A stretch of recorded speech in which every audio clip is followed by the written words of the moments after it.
My son-in-law, a man who measures the world in square footage and dollar signs, called to inform me that his parents would be moving into my house. Not next month, not next week, but tomorrow. He saw a 75-year-old widower, a relic living in a space he considered wasted.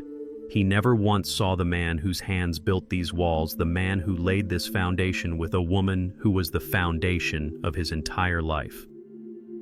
The next morning, as their moving truck idled at the curb, I smiled and handed my son-in-law a single crisp envelope. He thought it was a welcome note. He didn't realize it was an eviction notice for the future he had planned for me. Before I explain how the quiet ink on old city blueprints can shout louder than a rich man's demands, do me a favor. Let me know in the comments where you're listening to my story from.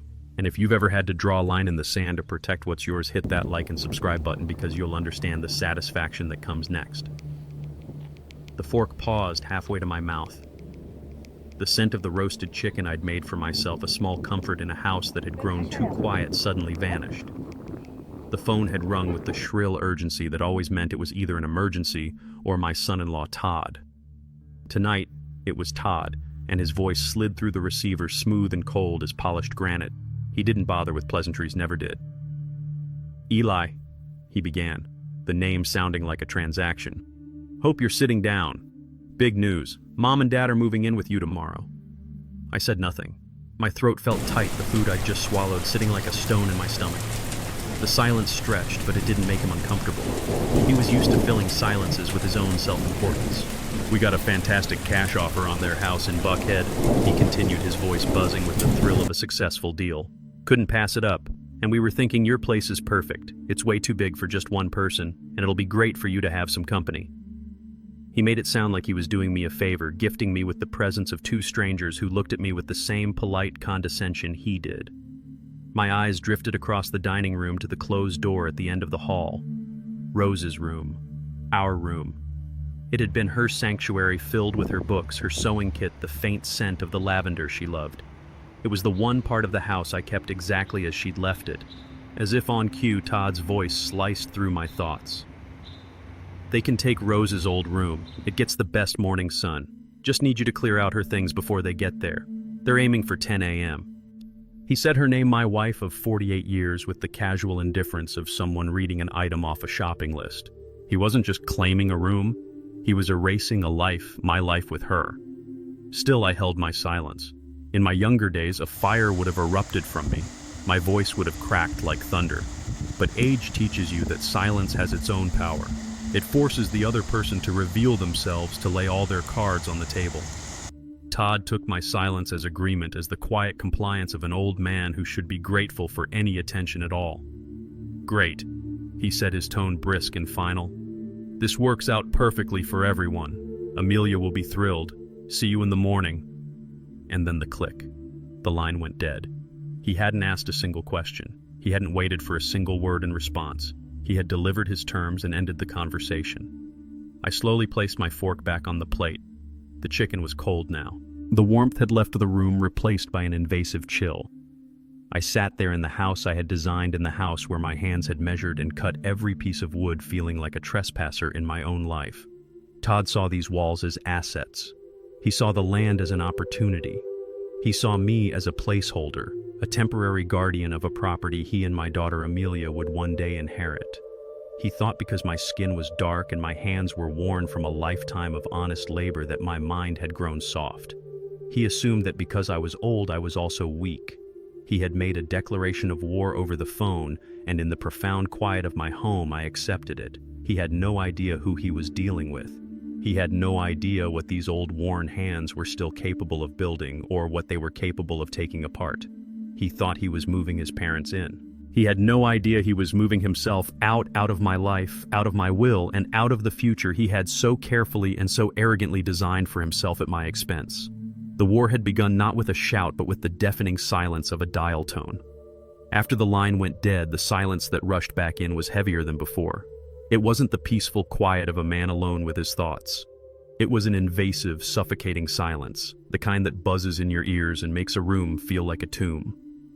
I didn't move. I just sat there, my hands still resting on the receiver of the old landline phone, my knuckles white. My gaze fell upon the chair opposite me, the one that had been empty for 3 years, 2 months, and 11 days. Rose's chair.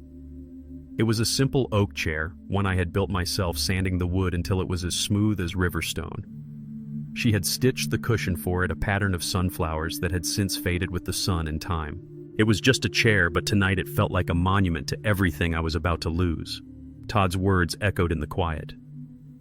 "They can take Rose's old room." He said it so easily, as if her memory was just old furniture to be cleared out for new occupants. He couldn't possibly comprehend what that room was. It wasn't just a space with 4 walls. It was the place I last held her hand. It was where her laughter still seemed to hang in the air on quiet nights. It held the scent of her, a mix of lavender and old books that I sometimes thought I could still catch when the wind was just right. And he was going to give it away, to strangers. People who would see a room and nothing more.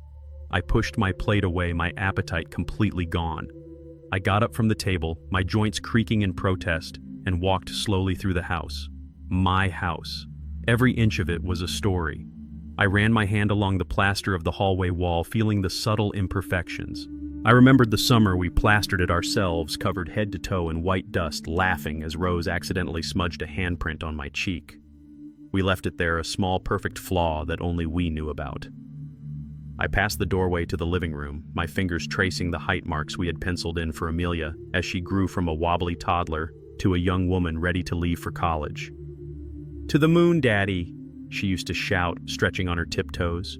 Now she was a stranger, complicit in this hostile takeover of her own childhood. This house wasn't an investment. It was a diary written in wood and nails and sweat and shared dreams. Rose and I bought this piece of land when it was nothing but overgrown weeds and the city skyline was a distant promise. People said we were crazy. "Nothing out here but red clay and mosquitoes, Eli," they'd warned. But Rose saw it. She had a vision. She stood right where the kitchen is now, her hands on her hips, and said, "This is where we'll watch our daughter do her homework. And this," she said, pointing to the empty space that would become our porch, "is where we'll grow old together watching the fireflies." We poured the foundation with our own hands, mixing the concrete until our backs ached. I framed the walls and she was right there with me, holding the boards steady, her determination a force of nature. We didn't build a structure, we built a life. And Todd, with his expensive suits and his belief that anything could be bought and sold, was about to bulldoze it all. Not with a machine, but with a phone call, with the casual arrogance of a man who had never built anything that truly mattered. He saw a depreciating asset managed by an old man. He didn't see the sacred ground he was about to desecrate. The internal conflict began to rage inside me. It was a storm of grief for my wife, a profound aching disappointment in my daughter, and a cold, hard anger that was slowly crystallizing in my chest. For years I had bitten my tongue. For Amelia's sake, I had tolerated Todd's subtle condescension, his backhanded compliments about my simple life. I had watched him steer my daughter away from the values Rose and I had taught her, replacing them with a hunger for status and material things. I had stayed quiet, believing that was the price of peace.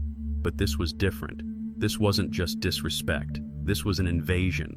This was an attempt to erase my past, to overwrite my history with Rose. I walked back to the dining table and sat down, not in my chair, but in hers. I looked out the window at the old oak tree we had planted as a sapling on our first anniversary.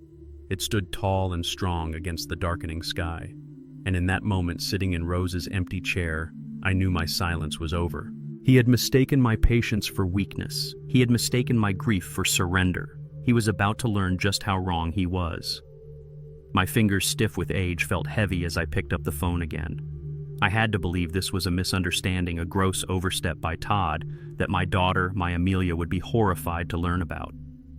I dialed her number from memory, the sequence of digits, a familiar rhythm from a lifetime of calls, from checking in on her at college to hearing the news that I was going to be a grandfather. With each beep of the keypad, I held on to a dwindling sliver of hope. She would fix this. She would be my ally. The phone rang once, twice, and then her voice came on the line, though it sounded distant, strained. "Hi, Dad. Amelia, honey." I started trying to keep my own voice even, to not let the tremor of anger seep through. "I just got off the phone with Todd." I paused, giving her a chance to jump in to say she had no idea what he was up to. Instead, there was a sigh on the other end of the line. a weary, resigned sigh that told me everything I needed to know before another word was spoken. "Dad, I was going to call you," she said, her voice laced with a guilt that was immediately infuriating. It was the voice of someone who knew they were wrong but had already decided to go through with it anyway. Was he supposed to call me?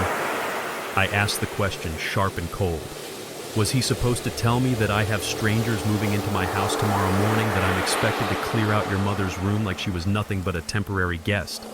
The words tumbled out harsher than I intended, but the wound was too fresh, too raw. I could almost hear her flinch on the other end. "It's not like that, Dad," she said, her tone shifting from guilty to defensive. "Please just try to understand, this is for the best." "The best for who, Amelia?" I shot back, my voice rising despite my best efforts. "The best for me to have my home invaded and my wife's memory erased without so much as a discussion. Is that what's best for me?" I heard muffled sounds, the murmur of a man's voice in the background. Todd was there, coaching her, feeding her the lines. Her next words confirmed it. "We all have to make sacrifices for family," she said, the phrase sounding hollow and rehearsed. "Todd's parents are in a tough spot.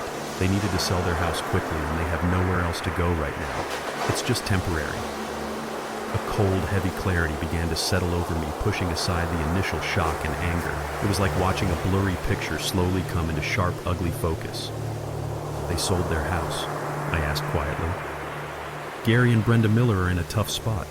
The last I heard, their house was worth 3 times what this one is." The line was silent for a moment, and I knew I had her. I had poked a hole in the story Todd had constructed for her to tell me. "Well," she stammered, "it's complicated. The money from the sale. It's for an investment, for a down payment on Todd's new development project. It's a huge opportunity for us, Dad, for our future." And there it was. The truth laid bare in all its greedy, transactional ugliness.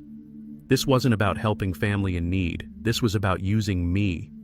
My home wasn't a refuge for her in-laws. It was a free hotel to enable their son's business deal. They had cashed out their assets to fund Todd's ambition, and I was expected to shoulder the inconvenience. The hurt was a physical blow, stealing the air from my lungs.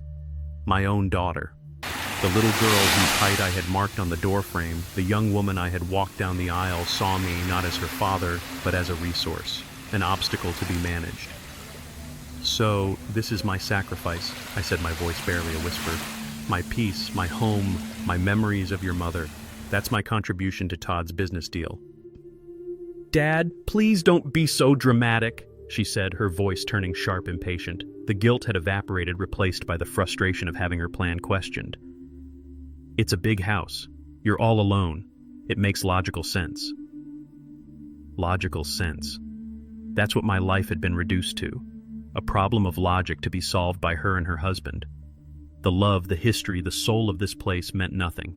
"I have to go," she said abruptly. "Todd and I are going over the contracts. We'll see you tomorrow morning. Please, Dad, just don't make this difficult." The click of the phone was more final, more painful than the first one. Todd had cut me off like a business associate. My daughter had cut me off like a loose end. The hope I had clung to just minutes before was gone, turned to ash. I was completely and utterly alone in this fight. And in that cold, stark loneliness, something new began to grow. A quiet, unbending resolve. They thought I was a feeble old man. They thought I would just step aside. They had forgotten what I was. I was a builder. And I would not let them tear down what I had built. My daughter's words, "Don't make this difficult," hung in the air long after she had hung up. Difficult. She thought I was being difficult. As if I were a stubborn child refusing to share a toy, not a man being evicted from his own life. The conversation replayed in my mind, but one part of it snagged a loose thread on a perfectly woven lie. Her excuse about Todd's parents being in a tough spot. It didn't feel right. Gary and Brenda Miller had always lived a life of casual luxury, a world away from the one Rose and I had built with our hands. A tough spot for them was having to choose between a cruise to Alaska or one to the Mediterranean. I let the thoughts simmer. The initial wave of pain and betrayal was beginning to recede, leaving behind the cold, hard bedrock of suspicion. I needed to understand. I couldn't let it go. So I picked up the phone one more time and dialed her number again. She answered on the first ring, her voice sharp with annoyance. "Dad, what is it? I told you we're busy."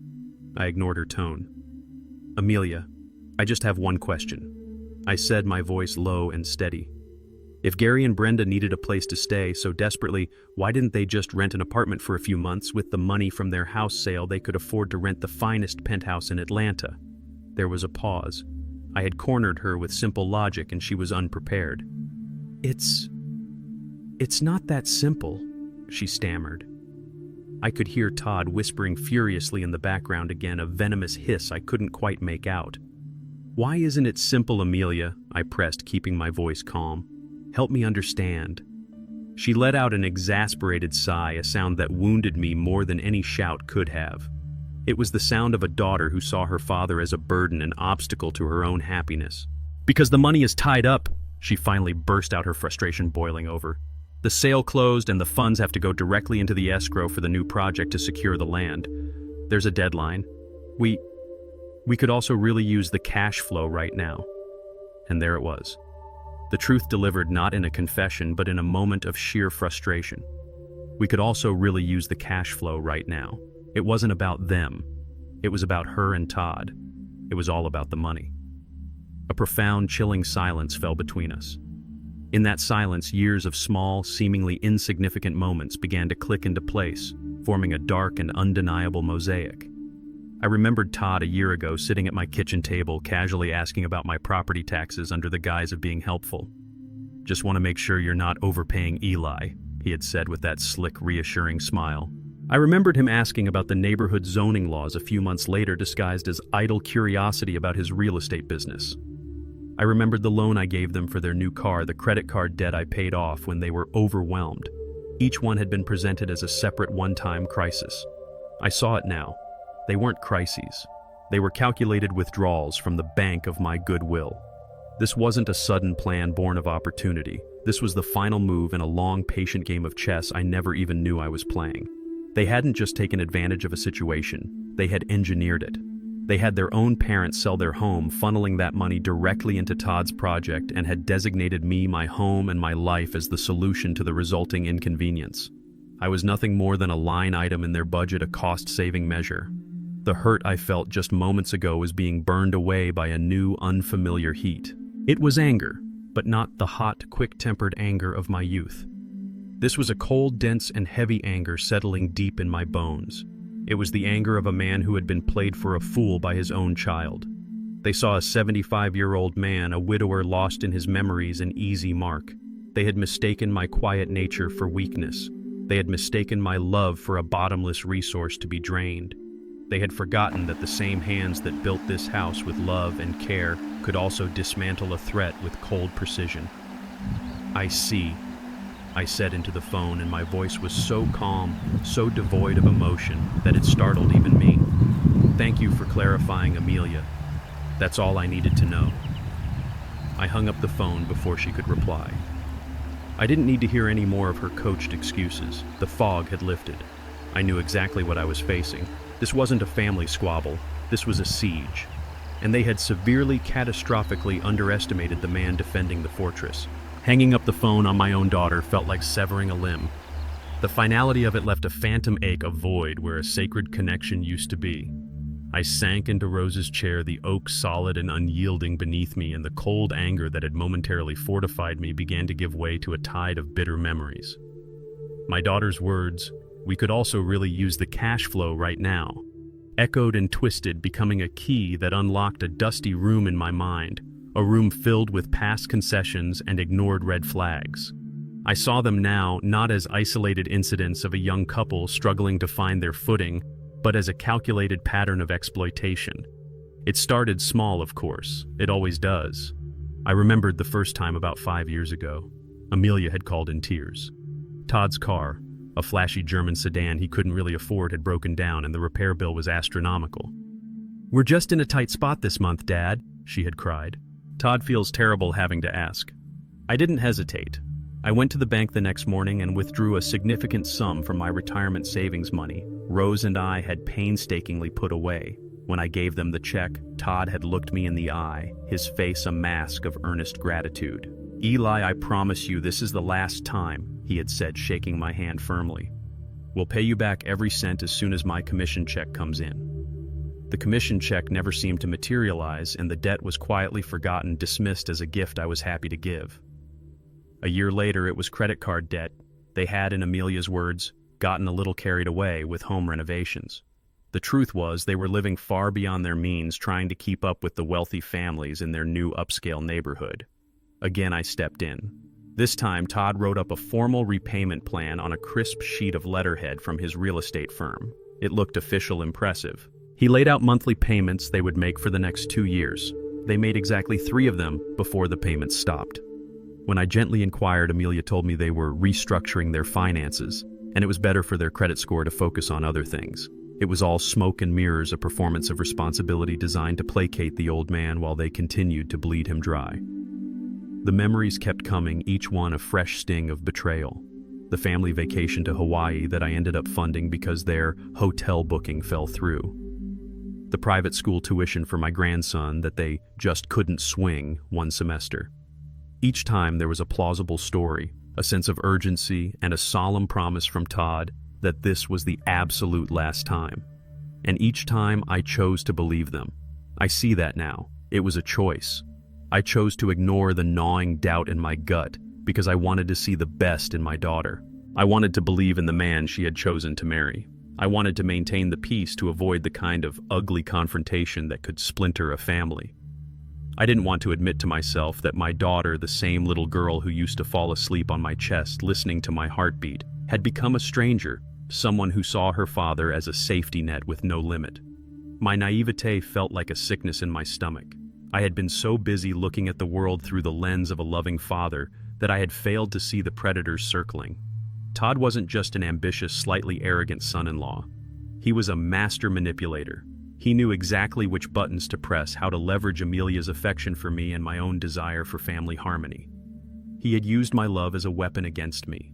And Amelia, my Amelia, had let him. She had stood by, perhaps even helped craft the narratives that allowed this slow, steady draining of my resources and my dignity. Sitting there in the deepening twilight, the ghosts of past generosities mocking me, I felt the last remnants of paternal softness harden into something else.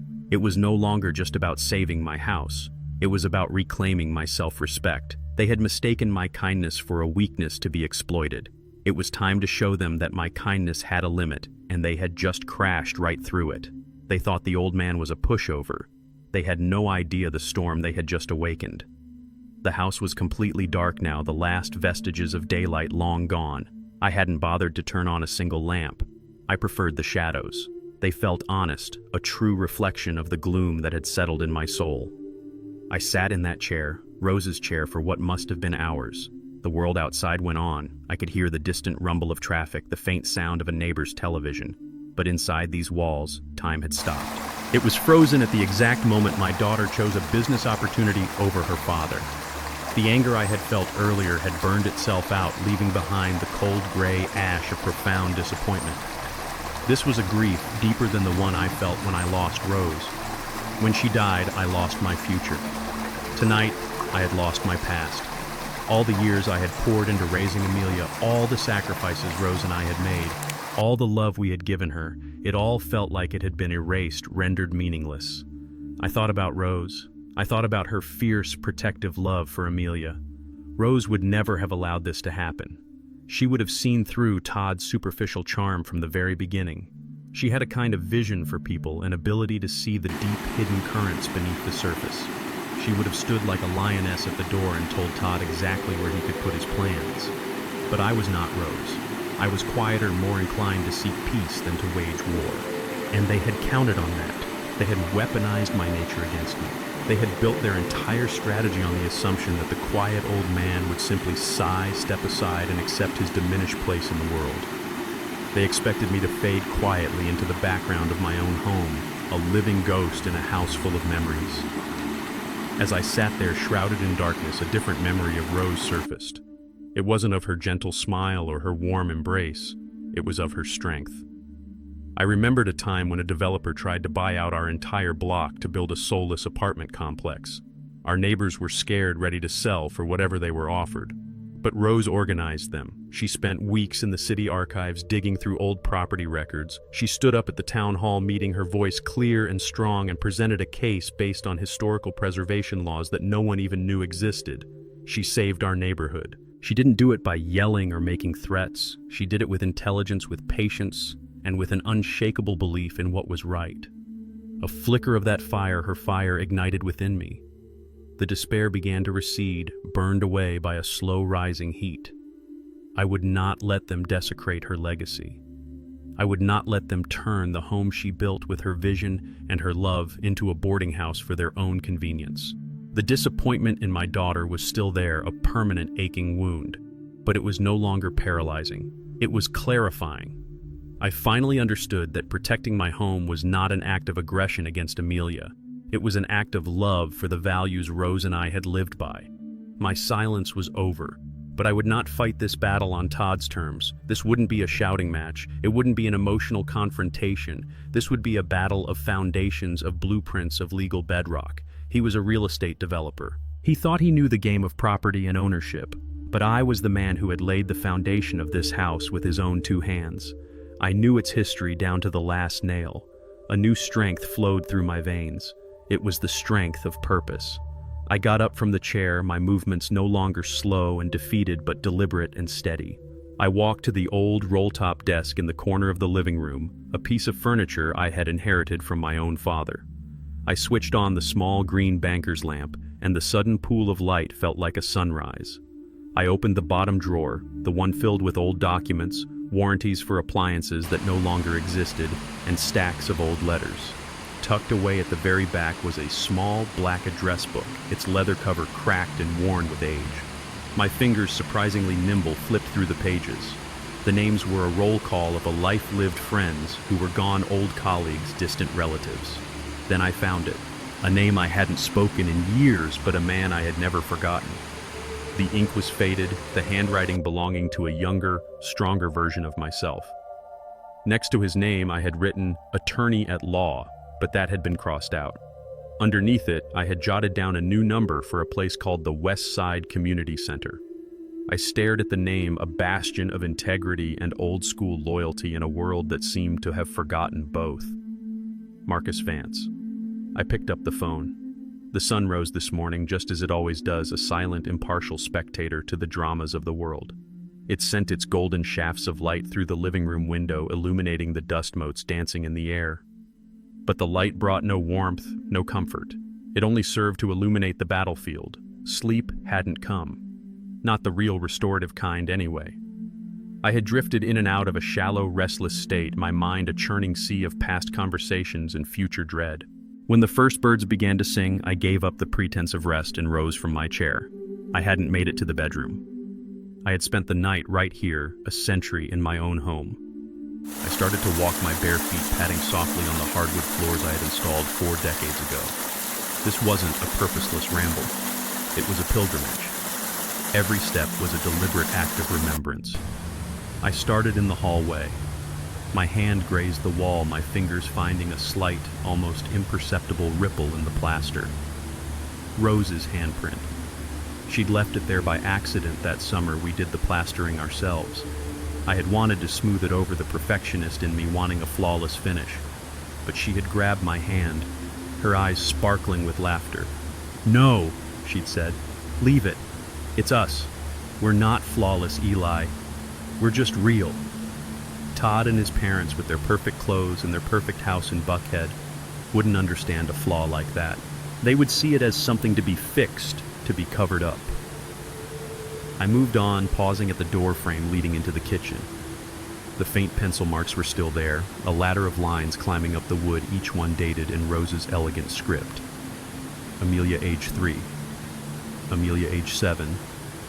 Amelia, age 12. The highest mark was just below my own eye level, dated the day she left for college. A young woman ready to take on the world, her eyes full of the same dreams Rose and I once had.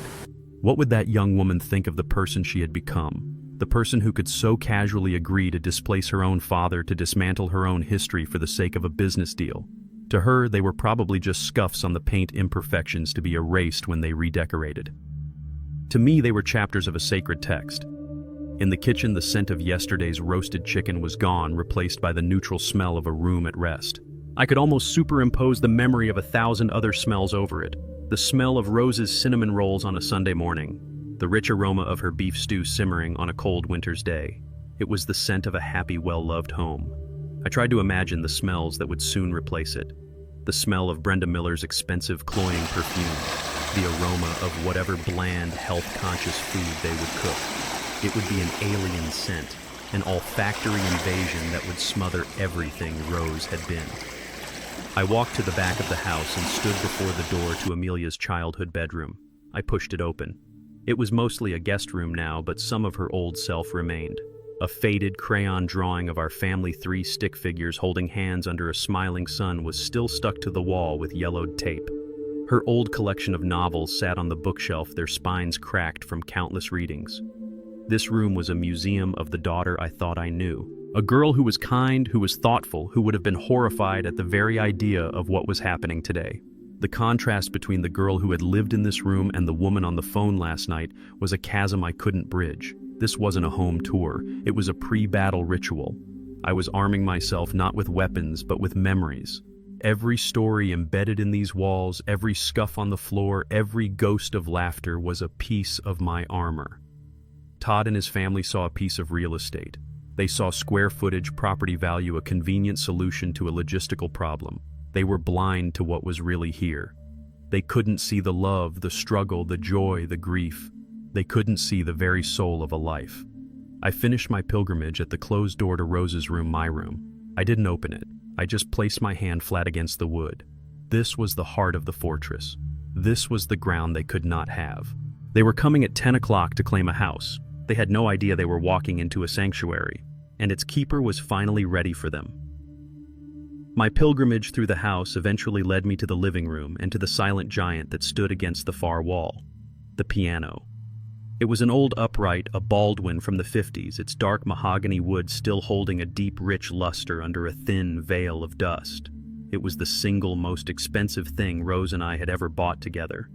We had saved for 2 years to afford it, eating simple meals and mending old clothes, all because Rose believed a house wasn't a home without music. For 3 years now, since she had passed, it had been silent. I didn't have the heart to play it, and its silence was a constant low-level ache in the background of my life, a monument to a melody that had ended. I approached it slowly, as if it were a sleeping animal I didn't want to startle. My fingers, calloused and stiff from a lifetime of working with wood, reached out and gently lifted the keyboard cover. The 88 keys, a perfect, silent smile of ivory and ebony, gleamed in the morning light. They were cool to the touch. I didn't press down. I just rested my fingertips on them and closed my eyes. And just like that, the silence was broken. Not by a sound in the room, but by a sound in my memory as vivid and clear as if it were happening right now. I could see her. A 6-year-old Amelia perched on the piano bench, her small legs dangling a foot above the pedals. She was all pigtails and impatient energy wiggling from side to side. And beside her was Rose. My Rose. Her back was straight, her hands resting in her lap, her face a perfect portrait of patient love. I could hear her voice soft and melodic as the music she was trying to teach. "All right, sweet pea," she was saying. "Let's try it again. Middle C. Find me middle C." Amelia's little brow would furrow in concentration, her tiny finger hovering over the keys before landing with a dissonant plink. She'd giggle a bright bubbling sound that filled the entire house. "Oops," she'd say, and Rose would just smile, taking Amelia's small hand in her own. "That's okay," she'd say. "Every mistake is just a step towards getting it right. Let's find it together." I could feel the warmth of that memory, the sheer unadulterated happiness of that moment. I could smell the lemon polish Rose used on the wood. I could hear the simple, clumsy notes of "Twinkle, Twinkle, Little Star" slowly, painstakingly taking shape under their combined hands. It was more than just a music lesson. It was a lesson in life, in patience, in the quiet joy of creating something beautiful together. In that moment, this piano wasn't a piece of furniture. It was the heart of our family, the place where love was given a voice. Then a new image, ugly and intrusive, crashed into the sanctuary of my mind. I saw another pair of hands on these keys, not Rose's gentle guiding hands or Amelia's small learning hands. I saw the hands of Brenda Miller with her long, blood-red nails and her gaudy diamond rings.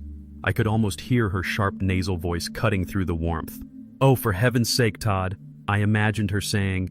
"Are we really keeping this enormous thing? It's so dated. It completely throws off the aesthetic of the room." I could see Todd nodding in agreement, that placating, dismissive smile on his face. "Don't worry, Mom. We'll have it hauled off to Goodwill first thing next week." I snatched my hand back from the keys as if they had suddenly become red hot. The beautiful memory shattered its pieces like sharp glass in my gut. The pain was dizzying. It was a terrible, blended agony. The old familiar grief of missing Rose was a deep, constant ache. But this new pain, this betrayal by my daughter, was a fresh, twisting knife. They weren't just taking a house, they were taking this memory, this sacred piece of my history. They were going to haul away the sound of my wife's patience and my daughter's laughter and sell it for scrap. I stared at the silent keys. The little girl who learned to play Twinkle, Twinkle, Little Star, right here, was now the woman who was allowing this to happen. She was letting them silence the music for good. The realization settled on me with a dreadful weight. Protecting this house wasn't just about protecting an old man's memories. It was about defending the memory of the family we once were. It was about standing guard over the ghost of that little girl with the pigtails, the girl who still existed in the grain of this wood and in the heart of this silent piano. With a deep breath, I slowly, deliberately lowered the keyboard cover. The gentle thud echoed in the quiet room. It was the sound of a door closing on the past. It was time to stop remembering and start fighting. I looked at the clock on the mantel. It was almost 7 a.m. It was time to call Marcus. While I waited for a respectable hour to call Marcus, I stood at the living room window, coffee cup, warming my hands, and looked out at the world. My world, or what was left of it. For 40 years, this window had framed a view of a community, a tapestry of lives interwoven with my own. I used to look out and see Mrs. Henderson tending to her prize-winning roses in the yard. To my left, her straw hat a fixture of every summer morning. I used to see the Jackson family's house across the street, a constant source of life and noise, with kids' bicycles always strewn across the lawn and the savory smell of Mr. Jackson's barbecue pit wafting over on Saturdays. We were a neighborhood of front porches and shared cups of sugar, of watching each other's kids grow up and keeping an eye on each other's homes when they were away. But the tapestry had begun to unravel. The threads were being pulled out one by one. The Hendersons were the first to go about 5 years ago after Mr. Henderson passed. Their children, who lived out of state, sold the house to a numbered company for a price that seemed shockingly high at the time. A young white couple moved in, tore out the rose bushes, painted the warm brick a sterile, fashionable gray, and put up a high fence. We never learned their names. They didn't use the front porch. The Jacksons left 2 years ago. They fought to stay, but the property taxes kept climbing, a silent, relentless pressure squeezing the life out of them. They sold to a developer and moved south to be with their grandkids. Their house was torn down in a single afternoon. Now, where Mrs. Henderson's roses once bloomed, there's a 2-story modern box of glass and steel that looms over my own modest home. And where the Jacksons' kids used to play, a new, even larger structure is rising. A monolith of concrete and steel beams, the skeleton of a 4-unit luxury condo building, crawling with workers even at this early hour. The sounds of our neighborhood were once children's laughter and friendly greetings. Now it's the shriek of power saws and the percussive slam of nail guns. It's the sound of a world being unmade and remade into something I no longer recognize. A conversation from last Christmas swam up from the depths of my memory, suddenly sharp and chilling in its clarity. Todd, holding a glass of expensive wine, had gestured out this very window. "You're sitting on a gold mine, Eli," he'd said with a conspiratorial wink. "This neighborhood is the next big thing. The growth potential is off the charts." I had just smiled, thinking he was just making business talk. Then he said something that had puzzled me at the time. "The only thing holding back the real value of this block is the historical inventory." Historical inventory, that's what he called my home. That's what he called the houses of my friends and neighbors. We weren't people with lives and memories. We were inventory, obstacles on a balance sheet. The pieces began to slide into place, forming a picture of such cold, predatory calculation that it made me feel sick. This gentrification, this revitalization, as Todd called it, wasn't a natural process. It was a hunt. And Todd was one of the hunters. He and his company were the ones buying up the historical inventory, tearing it down and replacing it with sterile boxes for people with more money than roots. The Millers, the Jacksons, Mrs. Henderson, they hadn't just moved away. They had been pushed out casualties in a quiet, bloodless war for land. And now I understood with a dreadful certainty why my house specifically was so important to his plan. It wasn't just a free place for his parents to live. My house with its old oak tree and its welcoming front porch was the last original home on this side of the street. I was the last piece of historical inventory. I was the holdout. My presence was a stubborn, inconvenient reminder of what this neighborhood used to be a blemish on the clean, modern, and highly profitable vision he was building. Getting me out, getting his family in wasn't just about saving money. It was about conquering the final square on the chessboard. My home was the prize.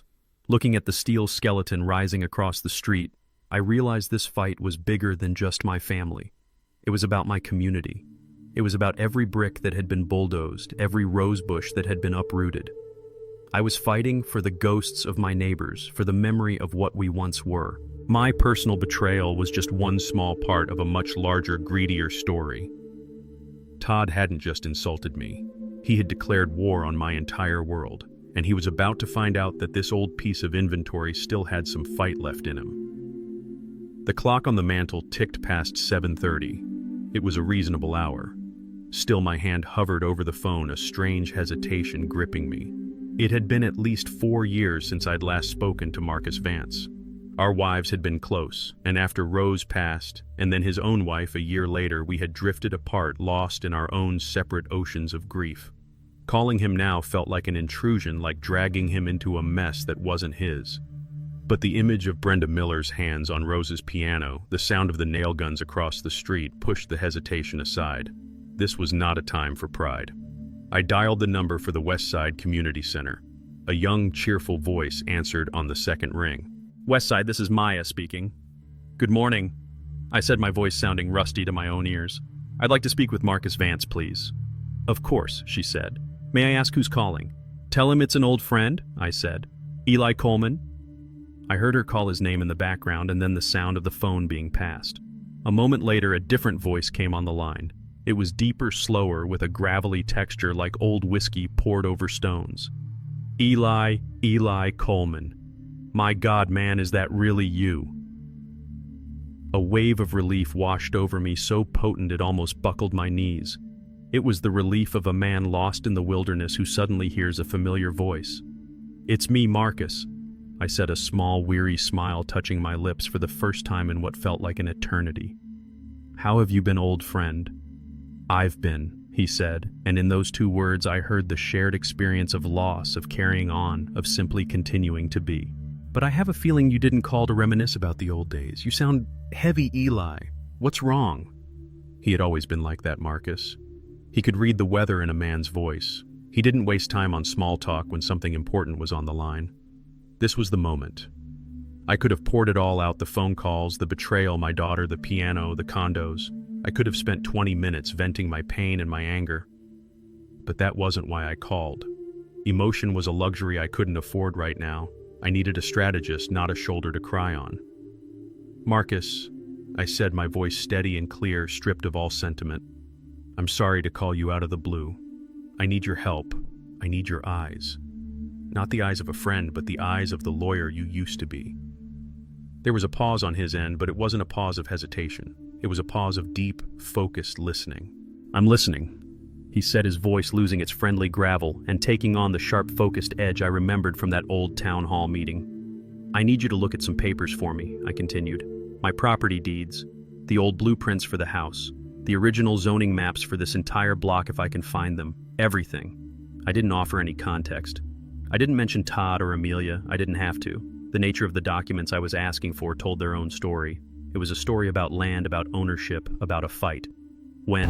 he asked. It was the only question that mattered. "Today," I said. "As soon as possible. Things are happening, Marcus. They're happening fast." "Understood," he said without a moment's hesitation. The loyalty in that single word was a balm to my wounded spirit. "The center's open all day. You bring whatever you've got whenever you're ready. I'll clear my desk and put the coffee on." "I'll be there in an hour," I said. "Thank you, Marcus. Truly." "Don't thank me yet, Eli," he said, his voice turning grim. "Let's see what we're up against first. Just get here." I hung up the phone. For the first time since Todd's call, I felt a flicker of something other than grief and anger.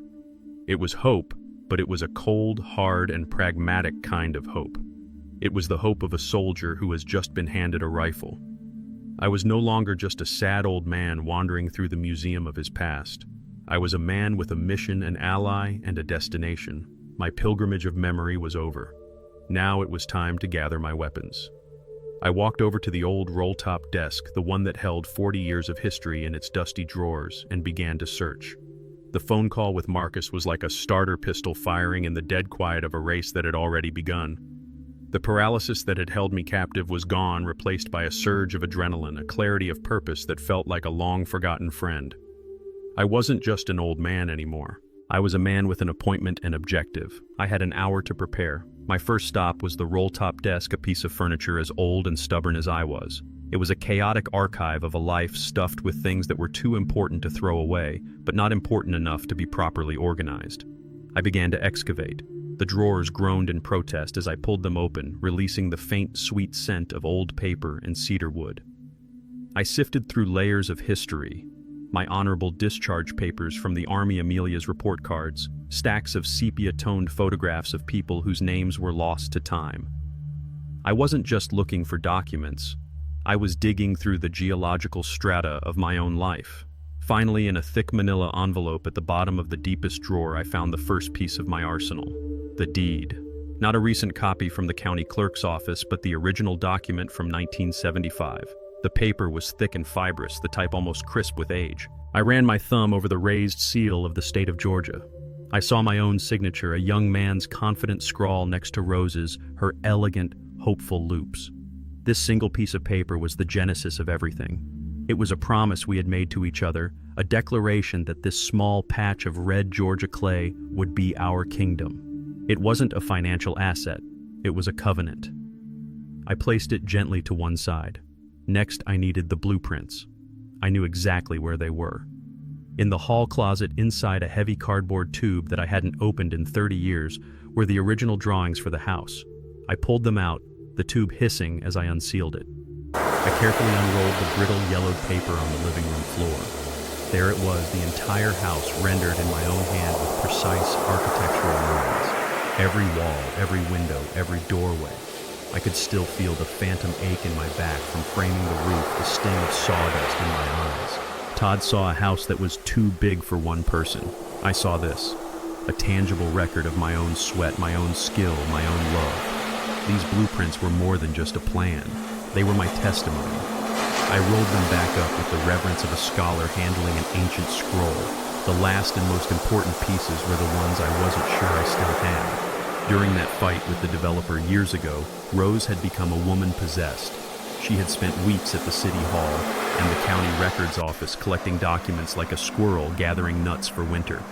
She had amassed a small library of zoning regulations, historical preservation statutes, and old surveyor's maps of our neighborhood. After we won, I had packed it all into a sturdy banker's box and stored it in the attic, thinking its purpose had been served. Now I prayed it was still there.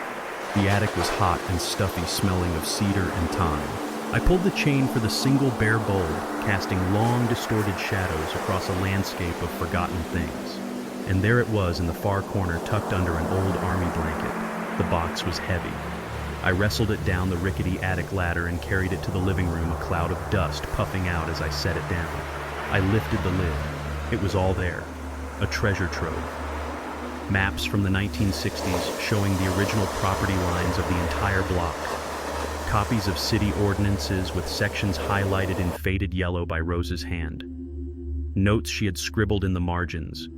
It was a complete legal and historical record of our community. It was Rose's legacy. Her foresight, her tenacity, her love for this place, all captured in this box. Todd thought he was playing a simple game of real estate. He had no idea he was stepping onto a battlefield that Rose had already fortified years ago. I began to assemble the documents on the dining room table, laying them out like a general planning a campaign. The deed, the blueprints, the box of Rose's research. This was my story. This was my truth. It was a truth written in ink and sweat in love and legal code. I gathered everything and placed it carefully into my old leather briefcase, a bag I hadn't carried in over a decade. The brass clasps clicked shut with a sound that felt decisive, final. I stood in the hallway, briefcase in hand, and took one last look around. The house was no longer a tomb of memories. It was a fortress, and I was walking out its gates to meet the enemy. The 10-minute drive to the West Side Community Center was a journey through two different cities. I started in my own neighborhood, a place that was rapidly becoming a foreign country to me. I passed the skeletons of new condo buildings, their modern angular frames wrapped in colorful corporate banners promising luxury urban living. I saw young white couples jogging with expensive strollers, talking on their phones, their faces set with the same kind of ambitious, focused intensity I always saw in Todd. They were the new settlers colonizing the world I had helped build, and they didn't even see me. I was just part of the scenery, an old black man in an old car, a relic from a time they were actively trying to erase. But as I drove south, the landscape began to change. The glass and steel towers gave way to weathered brick and painted murals. The corporate logos were replaced by hand-painted signs for family-owned bakeries, barbershops, and bookstores. The high fences disappeared, replaced by open porches and small, well-tended gardens. The air itself seemed to change, to lose its sharp competitive edge and become something warmer, more familiar. I was coming home, not to my house, but to my people, to the world that had shaped me. The West Side Community Center wasn't an impressive building. It was an old converted warehouse, its brick facade covered in a sprawling, vibrant mural depicting the history of the neighborhood. It looked a little worn around the edges, but it hummed with a palpable energy. As I pulled into the small parking lot, I could see life happening through its large windows. A group of elderly men were hunched over a chessboard. A young woman was patiently tutoring a small child at a corner table, and a bulletin board by the entrance was a chaotic but beautiful collage of event flyers, job postings, and children's artwork. This place was the polar opposite of Todd's world. His world was about exclusion, about building fences and creating exclusive spaces. This place was about inclusion. It was a sanctuary built not of expensive materials, but of shared purpose and mutual respect. I took a deep breath before getting out of the car, the heavy leather briefcase feeling like an anchor in my hand. For the first time all morning, I didn't feel like a victim. I felt like a man walking into his command center. The moment I stepped inside the cheerful young woman I'd spoken to on the phone, Maya looked up from the front desk and smiled. "Mr. Coleman, it's an honor to meet you. Marcus is waiting for you in his office. Can I get you some coffee?" Her welcome was so genuine, so devoid of the polite transactional courtesy I was used to from Todd and Amelia that it almost disarmed me. "Thank you, young lady," I said, my voice a little thick. "Coffee would be wonderful." She led me down a short hallway to a door with a simple hand-painted sign that read, "Marcus Vance, Director and Chief Coffee Maker." The office was small and wonderfully cluttered. Books on law history and community organizing were stacked in precarious towers on every available surface. The walls were covered in maps of the city, framed photos of neighborhood kids, and what looked like decades of awards and commendations. It wasn't the office of a high-powered attorney. It was the den of a man deeply, passionately invested in his community. And there he was. Marcus Vance was sitting behind the desk, not looking at a computer screen but reading a physical newspaper. He was older, of course, just like me. His hair was completely white, and he wore a simple, comfortable-looking cardigan. He looked tired the way all men our age look tired, but his eyes when he looked up at me were as sharp and intelligent as I remembered. He folded the paper, stood up, and walked around the desk. He didn't offer a handshake. He pulled me into a brief, solid hug, clapping me on the back. "Eli," he said, his voice full of unspoken history. "It's good to see you, brother, even under circumstances I suspect are not good at all." He gestured to the worn leather chair opposite his desk. A steaming mug of black coffee was already waiting for me on a coaster. He hadn't forgotten how I took it. He sat down, leaned forward, and folded his hands on the desk. He didn't ask what was wrong. He didn't ask me to tell him the story. His eyes just said, "I'm here. I'm listening. We're in this together."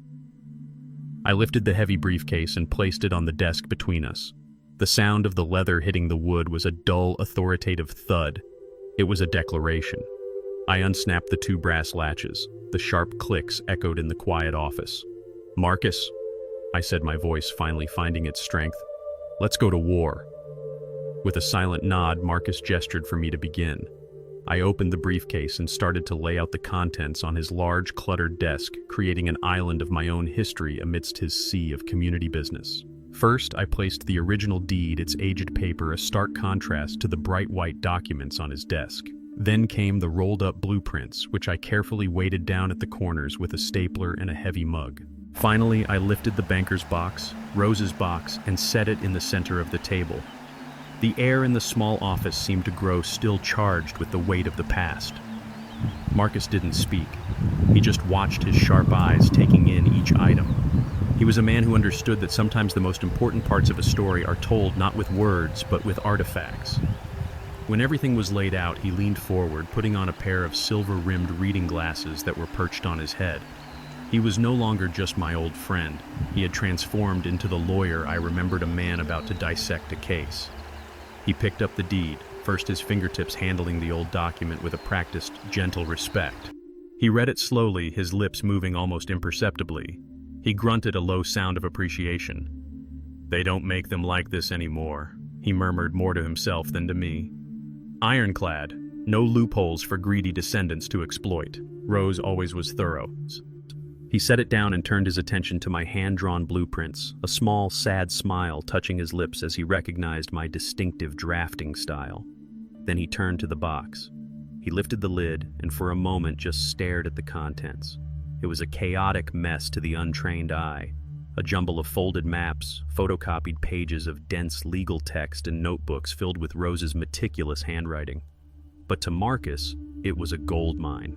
He reached in and pulled out a thick-bound copy of the Atlanta City Planning Ordinances from 1978. "My God," he whispered, a note of awe in his voice. "I haven't seen one of these in 20 years. Everything's online now, a searchable database. Developers like your son-in-law, they think the only laws that exist are the ones that show up in a keyword search." He began to leaf through the pages, his legal mind awakening, sparks firing in his eyes. He wasn't just reading, he was hunting. He pulled out one of Rose's notebooks and laid it open next to the ordinance book.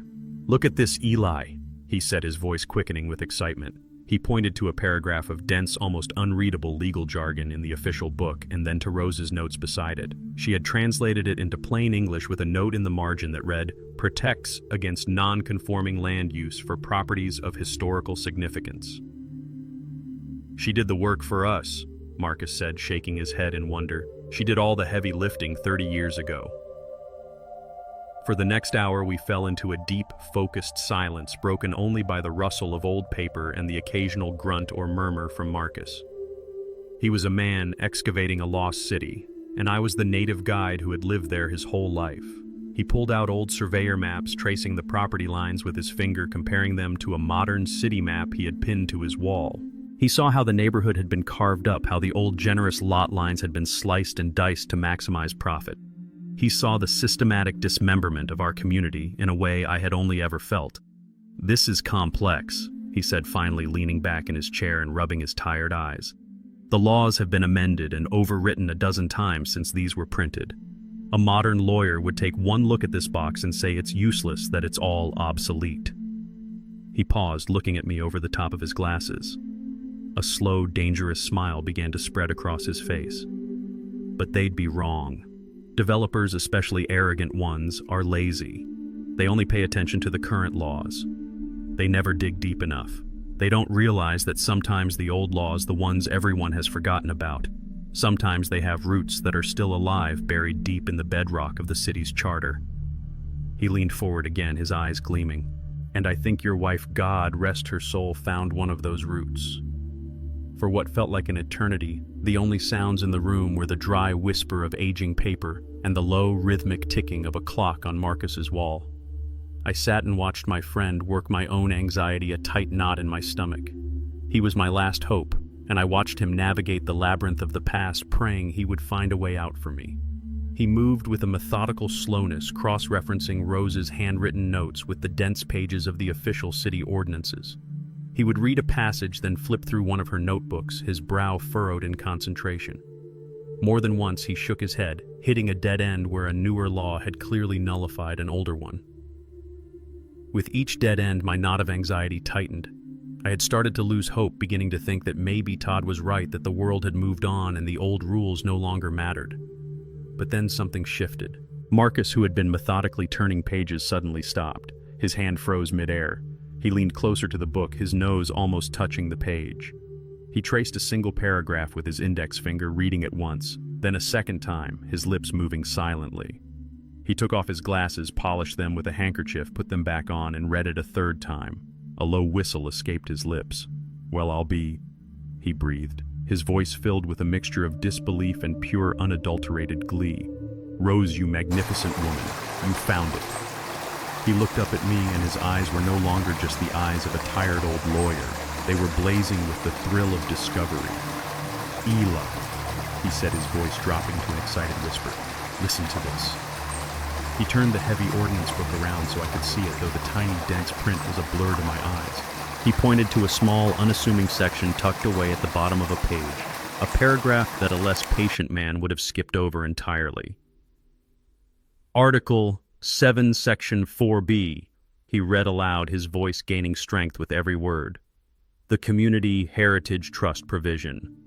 It states, and I quote, any property owner residing within a designated historical residential zone whose primary structure predates the 1970 city charter reserves the inalienable right to irrevocably deed their property to a registered nonprofit community trust for the express purpose of cultural preservation, historical education, or direct community benefit."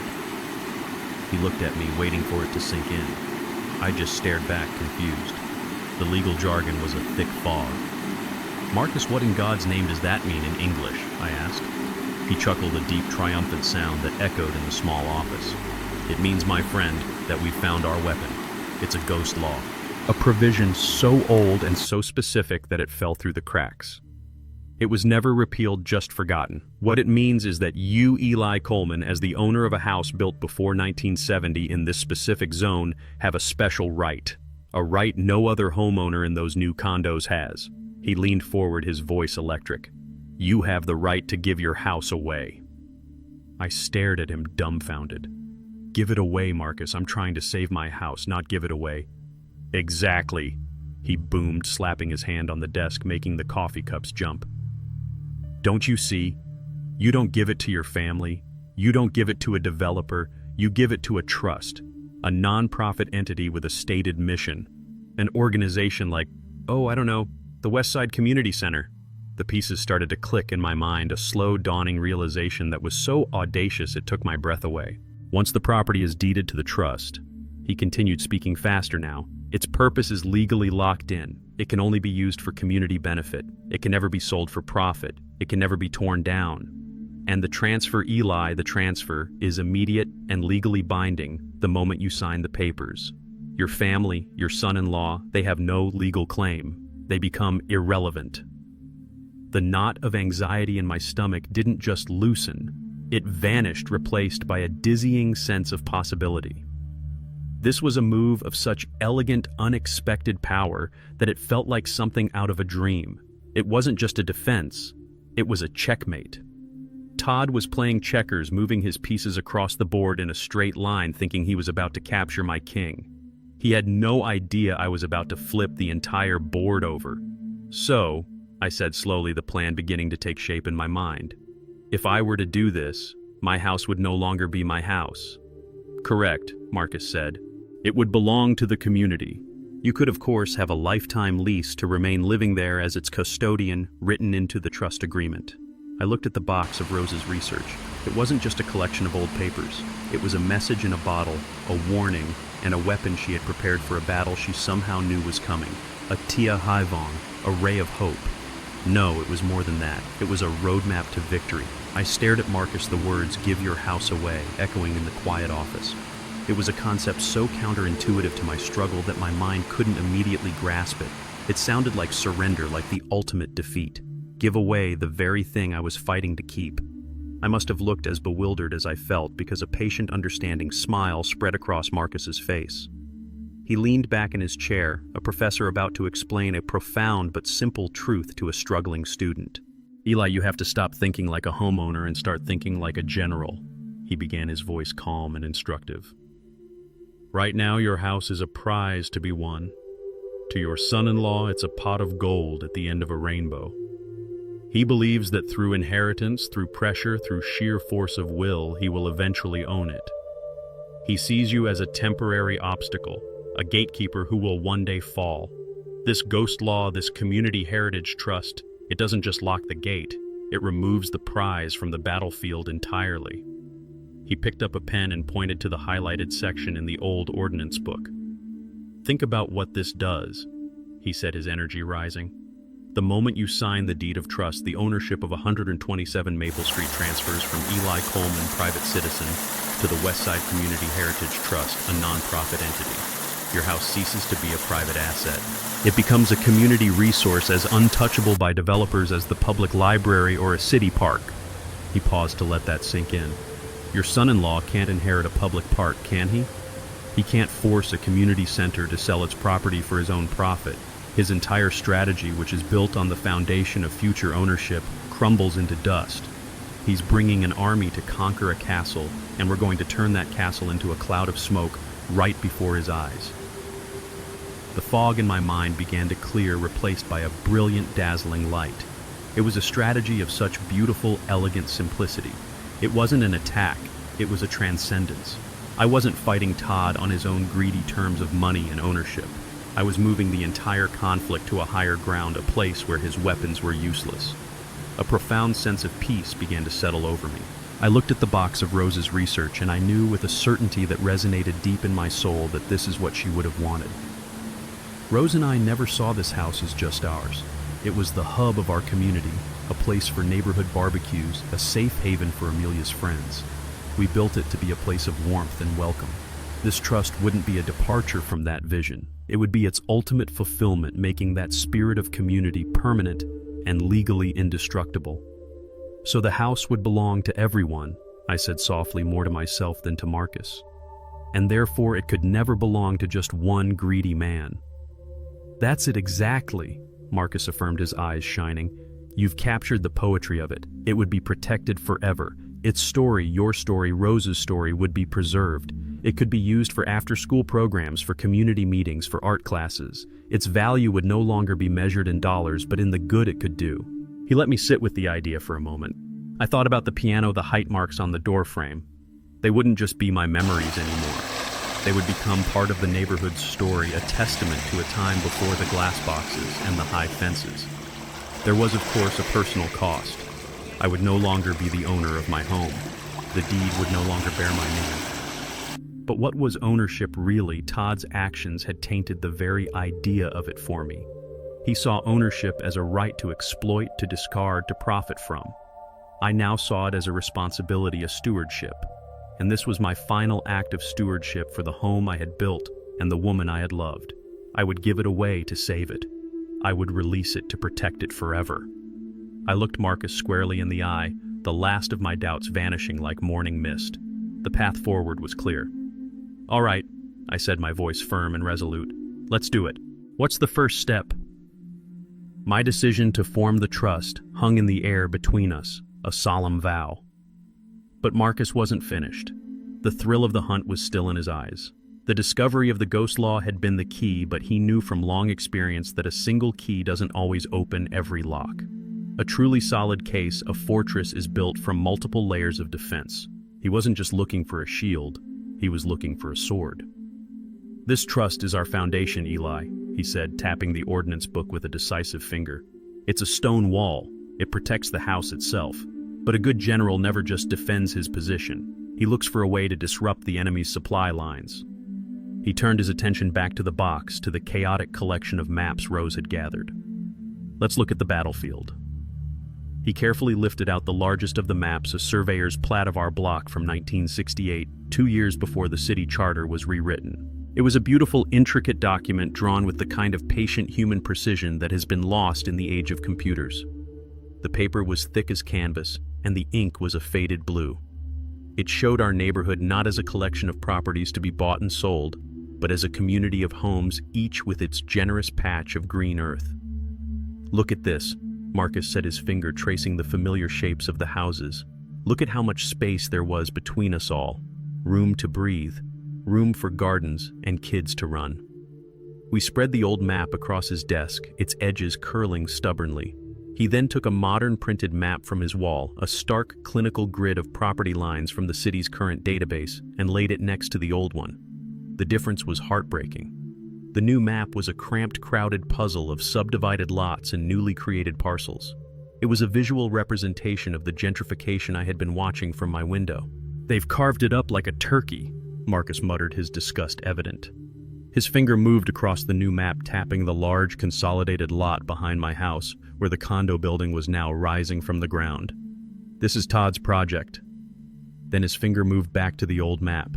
He traced the border of my own property, a familiar rectangle. But then he stopped. His finger hovered over a thin, almost invisible sliver of land running along the entire back edge of my property. On the old map, this sliver was clearly included within the blue ink lines of my lot. It was a narrow strip, maybe 10 feet wide, that connected to an old service lane at the end of the block. "What's this?" he asked, his voice low and focused. I leaned in closer. That's just the old alley," I said. "It hasn't been used in 50 years. It's all overgrown with weeds and bushes. The city trucks used it for trash pickup way back when." Marcus looked from the old map to the new one, then back again. On the new map, that sliver of land was gone, or rather it was no longer shown as part of my property. It was depicted as a neutral, unmarked space assumed to be a public right-of-way, a city-owned utility alley. "Eli," he said slowly, taking off his glasses. "When you put up the fence along your back garden, where did you put it?" "Right on the property line," I said confidently. Or what I thought was the property line, at the edge of the manicured lawn just before the weeds of the old alley started. A slow, dangerous smile began to spread across Marcus's face. The same smile I had seen when he discovered the trust provision, but this time it held a sharper, more lethal edge. "He's arrogant," Marcus whispered as if talking to himself. "Your son-in-law. He's so arrogant and so sure of himself that he never did his due diligence. He relied on the new maps, the easy information. He never bothered to come down to the archives and pull the original county plat." He looked at me, his eyes gleaming with the light of a profound, game-changing revelation. "Eli, that alley isn't public land. It was never public land. According to this original, legally binding map, that 10-foot strip of overgrown weeds belongs to you." I stared at him, my mind racing to catch up. I tried to picture it. The back of my property, the fence, and the forgotten jungle of weeds behind it. I had always assumed it was city land. Everyone had. "But what does that mean?" I asked. Marcus let out a short, sharp laugh. It was the sound of a hunter who had just seen his prey walk directly into a perfectly laid trap. "What does it mean?" he repeated, his voice full of triumph. "It means everything. Think, Eli. How is a big condo building supposed to get its utilities? Water, sewage, electricity. How are the garbage trucks supposed to access the dumpsters? They can't run all of that through the front lobby. They need a service entrance. They need an easement. And the only logical place for that easement, the only direct path to the city's main service lines, is that forgotten little alley." The full catastrophic brilliance of it hit me like a physical blow. Todd's multi-million-dollar project, his entire vision depended on access to a tiny strip of land he thought was worthless public property. A strip of land that, in reality, belonged to the old man he was trying to discard. We didn't just have a shield anymore. We had a sword, and we were holding it right at the throat of his entire enterprise. A profound, electrifying silence filled Marcus's small office. It was the kind of quiet that follows a lightning strike when the world seems to hold its breath. The two discoveries, the two separate threads of hope, lay on the desk between us, and in that silence they began to weave themselves together into a single, unbreakable cord. It was a moment of perfect, terrifying clarity, the kind a mathematician must feel when a complex equation suddenly resolves into a simple, elegant answer. Marcus spoke first, his voice a low, awestruck whisper. "Do you see it, Eli? Do you see the beautiful, terrible perfection of this?" I could only nod, my own voice lost somewhere in my throat. I saw it. It was a strategy so flawless, so complete, it felt like it had been designed by the hands of fate itself. Rose's hands. The two pieces were not separate weapons. They were two parts of the same magnificent machine. The trust, I said, finally finding my voice. It protects the house. It puts a legal wall around it that Todd can never breach. Exactly, Marcus affirmed, picking up the thread. It's the perfect shield. It makes the house a non-profit, a community asset. He can't buy it, he can't inherit it, he can't touch it. His plan to move his parents in and eventually take over the property is dead on arrival. His campaign of attrition is over. He paused, a glint in his eye. But that's just the defense. The alley, I continued, the pieces clicking together in my mind. That's the offense. That's the sword. It's more than a sword, Eli. Marcus corrected me, his voice rising with excitement. It's a stranglehold. His entire multi-million-dollar condo project, his future, his investors' money, it all depends on access to that little 10-foot strip of weeds. Without it, he can't run his utilities. He can't get service vehicle access. His project is dead in the water. It's a financial catastrophe for him. The sheer scale of the leverage was staggering, but it was the next thought, the way the two pieces locked together, that truly took my breath away. And when I deed the property to the trust, I began slowly looking at Marcus to see if he was following my train of thought. He was already there, a wide, triumphant grin spreading across his face. I'm not just deeding the house, I finished. I'm deeding the entire lot as described in this original plat map. I'm deeding the house and the alley. Checkmate. Marcus said the word, landing on the desk with the finality of a gavel. That's the masterstroke. That's the part he will never see coming. Once that alley becomes the legal property of the Westside Community Heritage Trust, his leverage disappears. He can't threaten you. He can't try to buy it from you. He can't pressure Amelia to convince you to sell. He would have to enter into a negotiation with the board of a non-profit community organization. He let out a booming laugh. And I can tell you right now, as the director of that organization, the board's asking price for that strip of land will be the complete and total cessation of his project and a public apology to the community he's trying to dismantle. In other words, the price is one he can never ever pay. The plan was perfect. It was a beautiful, terrible, and utterly complete work of art. It didn't just protect me, it protected my neighbors. It didn't just save my house, it honored Rose's memory. And it didn't just stop Todd, it held him accountable for his arrogance, using the very laws of the city he sought to exploit as the instrument of his downfall. He thought he was playing a simple game against a tired old man. He had no idea he was playing against the ghost of a brilliant woman, the mind of a seasoned lawyer, and the entire legal history of the city of Atlanta. The plan was no longer just a vague idea. It was a clear three-step process. First, we would legally establish the trust. Second, we would file the deed transfer for the entire property, including the alley. And third, we would wait. We would let him walk into the trap with his arrogant smile and his moving truck, completely oblivious to the fact that the war was already over and he had already lost. The triumphant energy in the room, so potent just moments before, evaporated, replaced by the cold, sharp reality of the clock on the wall. Its ticking, once a gentle, rhythmic background noise, now sounded like a hammer, each tick a nail being driven into the coffin of my remaining time. It was past 8:30. Todd, with his smug smile and his moving truck, was scheduled to arrive at my front door in less than 90 minutes. Our perfect plan, our beautiful, intricate machine, was useless if it remained just a theory on a desk. Marcus, as if reading my mind, underwent a complete transformation. The historian and the triumphant discoverer vanished. In his place stood a field commander on the eve of battle. His eyes, which had been warm with the thrill of the chase, became narrow and focused. His entire posture changed, becoming coiled and tense with purpose. "All right, Eli," he said, his voice stripped of all nostalgia. "The theory is sound. Now comes the execution. And it has to be flawless, and it has to be fast." He swept the old maps and ordnance books to one side of the desk, clearing a space with the swift, efficient movements of a surgeon preparing his operating table. He swiveled his chair to an old humming desktop computer, his fingers hovering over the keyboard. "First, the Articles of Incorporation for the Westside Community Heritage Trust," he said, his fingers beginning to fly across the keys with a speed that defied his age. "We need a mission statement, something clear, powerful, and legally airtight. It needs to reflect your and Rose's intent." I watched the words appear on the screen, a formal legal structure rising from the ashes of my personal grief. We worked in a focused, rapid-fire rhythm. He would type a clause, then read it aloud, his voice sharp and questioning. Purpose: to preserve the architectural and cultural history of the Maple Street Historic District. Good enough.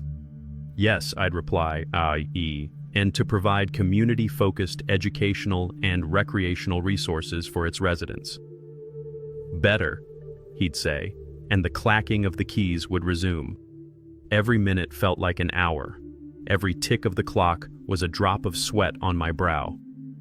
He pulled up legal templates, his old mind navigating the complex architecture of trust law with an instinctual grace. He was in his element, a master craftsman at his forge, hammering out my shield and my sword. Now the deed transfer, he said, pulling up a new document. Irrevocable. That's the key word. We have to make it legally impossible for anyone, including you, to ever reverse this. It was a sobering thought. I was about to perform an act of legal self-immolation, burning the bridge of ownership behind me forever. But as I watched him type my name, Eli Coleman, as the grantor and the name of our newly born trust as the grantee, I felt no fear, only a profound, liberating certainty. Suddenly, the phone on his desk buzzed a harsh, intrusive sound that made us both jump. Marcus glanced at the caller ID. "It's Amelia," he said, his eyes meeting mine. "The final test." I took a deep breath. "Put her on speaker," I said. He pressed the button. "Hi, Dad." Amelia's voice filled the small office, sounding cheerful and utterly oblivious. "Just wanted to check in. We're all loaded up here. The moving truck is on its way. We should be there right at 10, maybe a few minutes early. Is that still okay?" Her words were like acid dissolving the last of my paternal illusions. She wasn't calling to see how I was. She was calling to confirm the logistics of my surrender. I looked at Marcus. He gave me a slight, almost imperceptible nod. "That's fine, honey," I said, and I was shocked by how calm and steady my own voice sounded. "I'll be here. Everything will be ready for your guests." "Oh, great," she said, a wave of relief in her voice. "I was so worried you were going to make this difficult. See you soon, Dad." She hung up. The silence she left behind was heavy with unspoken things. Difficult. She had no idea. Marcus looked at the clock. 9:15, he said grimly. That just lit a fire under us. The pace became frantic. We read through the final documents, our eyes scanning for any loophole, any ambiguous word that Todd's high-priced lawyers could exploit. Finally, Marcus hit print. The old laser printer in the corner whirred to life, spitting out the pages that held my future. They were still warm when Marcus gathered them, tapping them into a perfectly aligned stack. He placed them in a crisp, new manila folder. "Done," he said, his voice laced with exhaustion and triumph. "But we're not finished. This is just paper until it's signed, witnessed, and notarized. The county records office doesn't open until 9, but there's an all-night notary service 2 blocks from here. You need to go, now." He handed me the folder. It felt as heavy as a gravestone. "Get it notarized, Eli, then come straight home, and don't be a minute late for your 10 o'clock appointment." The drive from the community center was a blur. The familiar streets of my neighborhood seemed alien, transformed by the gravity of the mission I was on. The manila folder sat on the passenger seat beside me, a thin, unassuming object that contained the explosive power to level my son-in-law's entire world. It felt heavier than a bag of cement. My hands were steady on the steering wheel, but my heart was a frantic drum against my ribs. Every traffic light felt like a deliberate delay. Every slow-moving car, a personal obstacle in my race against the clock. 10 a.m. The deadline was a physical presence in the car with me, a silent, menacing passenger. My old flip phone, a device Todd had often mocked as a relic from the Stone Age, suddenly chirped from the center console. The screen lit up with Amelia's name. A part of me wanted to ignore it, to let it ring until it went silent, to focus only on the task at hand. But I knew that would only raise suspicion. I flipped it open, the plastic creaking, and pressed the green button. "Hello, Amelia," I said, my voice carefully neutral. "Dad, hi." Her voice was a performance of forced brightness, the kind of cheerful tone someone uses when they are trying to manage a situation, not have a conversation. I know I just called, but Todd had a thought, and I just wanted to touch base. I could hear the rustle of papers in the background, the low murmur of Todd's voice coaching her. She was not his wife in that moment. She was his mouthpiece. "We were just making a list of things for the movers." she continued, her voice losing some of its forced cheer and taking on a more businesslike, impatient edge. And we just wanted to make absolutely sure. You have had a chance to clear out Mom's room, right? We'd hate for things to be awkward when his parents get there and their things have nowhere to go. The sheer breathtaking callousness of it struck me like a physical blow. She wasn't asking about a room. She was asking if I had finished burying her mother for a second time. She was asking if I had completed the task of dismantling the last sanctuary of our shared history so that it could be conveniently occupied by strangers. All the pain, so that it could be conveniently occupied by strangers. All the pain, all the grief, all the anger of the last 24 hours coalesced into a single diamond-hard point of resolve in my chest. In that moment, any lingering shred of doubt, any last desperate hope that my daughter was merely a pawn in this game, evaporated. She was a willing participant. She was his co-conspirator. I took a slow, deliberate breath. I thought of the blueprints on Marcus's desk of Rose's handwriting in the margins of the old city laws. I thought of the Community Heritage Trust, the legal entity that was at this very moment waiting to be born. My voice, when it came out, was as calm and placid as a deep, still lake. "Don't you worry about a thing, Amelia," I said. "I've been taking care of everything this morning." The lie was so smooth, so effortless, it surprised even me. "Oh, good," she said, the relief in her voice disgustingly palpable. "That's such a load off our minds. It's just been so hectic over here you wouldn't believe it." "I'm sure it has," I said, my voice still perfectly level. "You just focus on what you need to do. Everything here will be ready. Tell Todd his parents will be welcomed appropriately when they arrive." There was a double meaning in my words, a hidden layer of truth that she was completely blind to, and it gave me a cold, grim satisfaction. "You're the best dad," she chirped, the lie as easy for her as mine was for me. "We'll see you in a bit." She hung up. I didn't say goodbye. I just closed the phone, the snap of the plastic a sharp, definitive sound in the quiet car. The conversation, as painful as it was, had been a gift.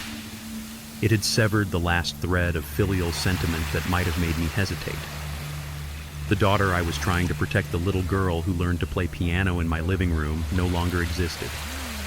In her place was a stranger whose priorities were so warped she could no longer see the line between family and a financial opportunity. I looked up. I had arrived. A simple, unassuming sign in the window of a small storefront read, "24-hour notary public and legal services." I picked up the folder from the passenger seat. It no longer felt heavy. It felt like freedom. Inside the notary's office, the air was stale, smelling of old coffee and toner ink. It was a profoundly mundane place for such a monumental act.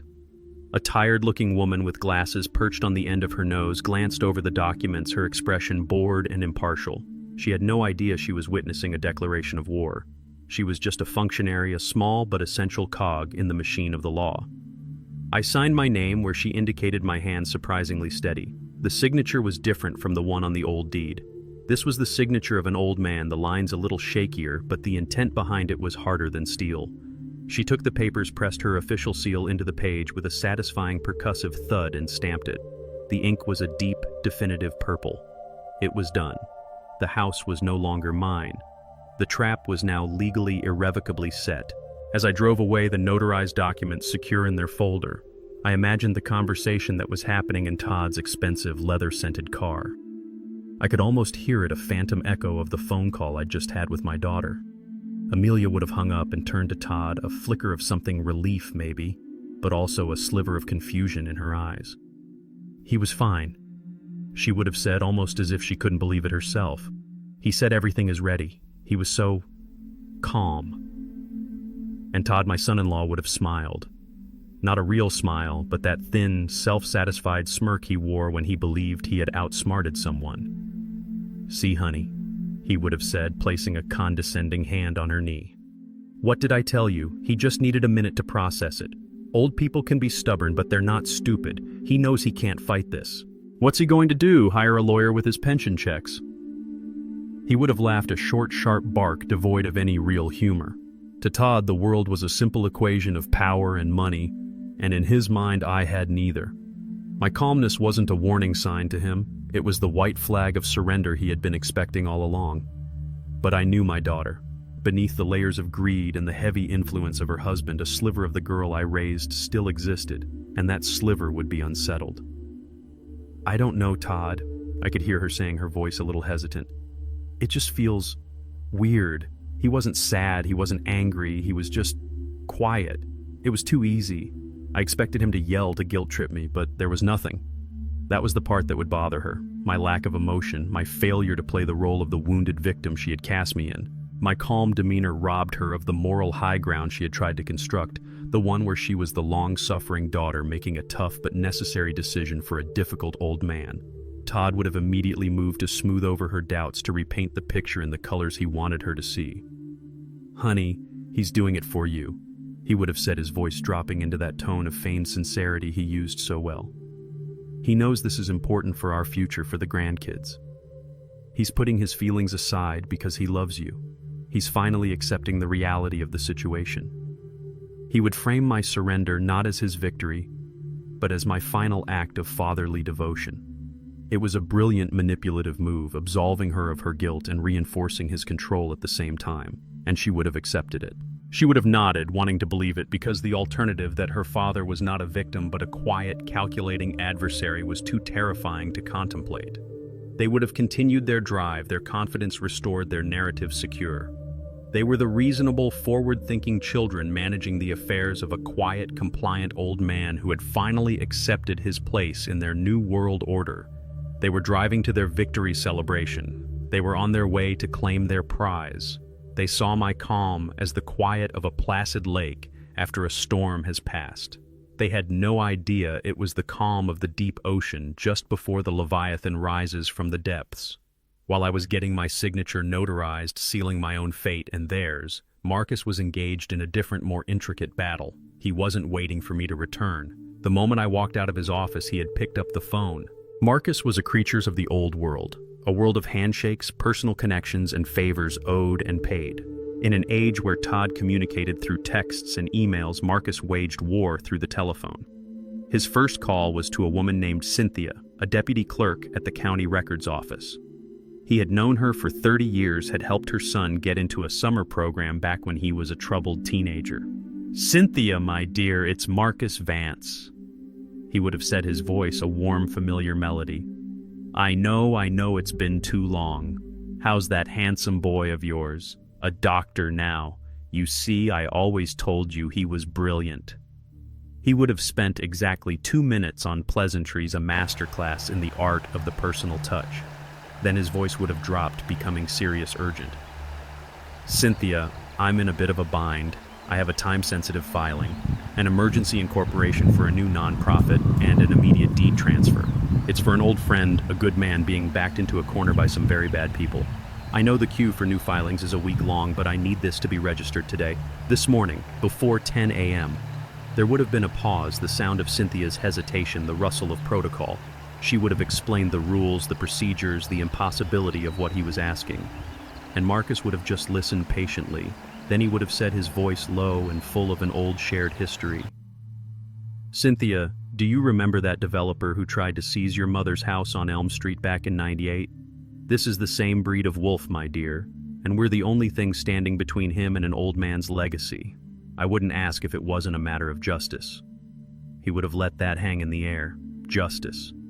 It was a powerful word, a currency that still held value in the world Marcus inhabited.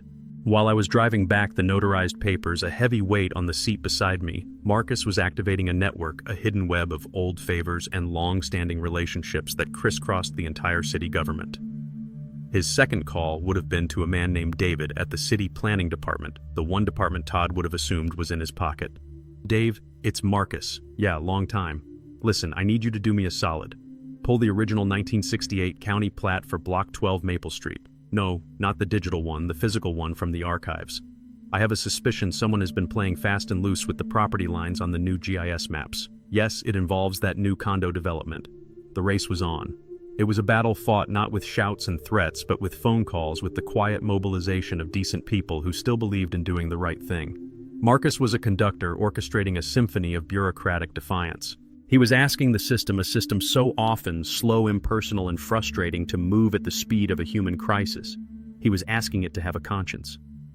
As the minutes ticked relentlessly toward 10 o'clock, he would have been on the edge of his seat waiting for the return calls. The first would have come from Cynthia.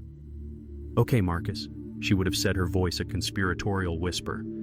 "I've put your file at the top of the stack. The trust is officially incorporated as of 9:45 a.m. The deed transfer is recorded. It's done. You owe me lunch." The second call would have been from Dave. "You were right, Marcus," he would have said, a note of anger in his voice. "The original plat is clear. That back alley is private property. It's always been private property. The GIS map is wrong. It looks like it was redrawn about 5 years ago to exclude that strip.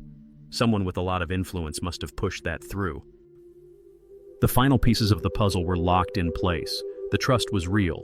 The ownership of the alley was confirmed. The fortress was built. The cannons were loaded, and the enemy was just now pulling up to the front gate, completely unaware that the war had already been lost. As I pulled my car into my driveway just a minute or two before 10, my phone rang. It was Marcus. I flipped it open. "It's done," he said, his voice calm and steady.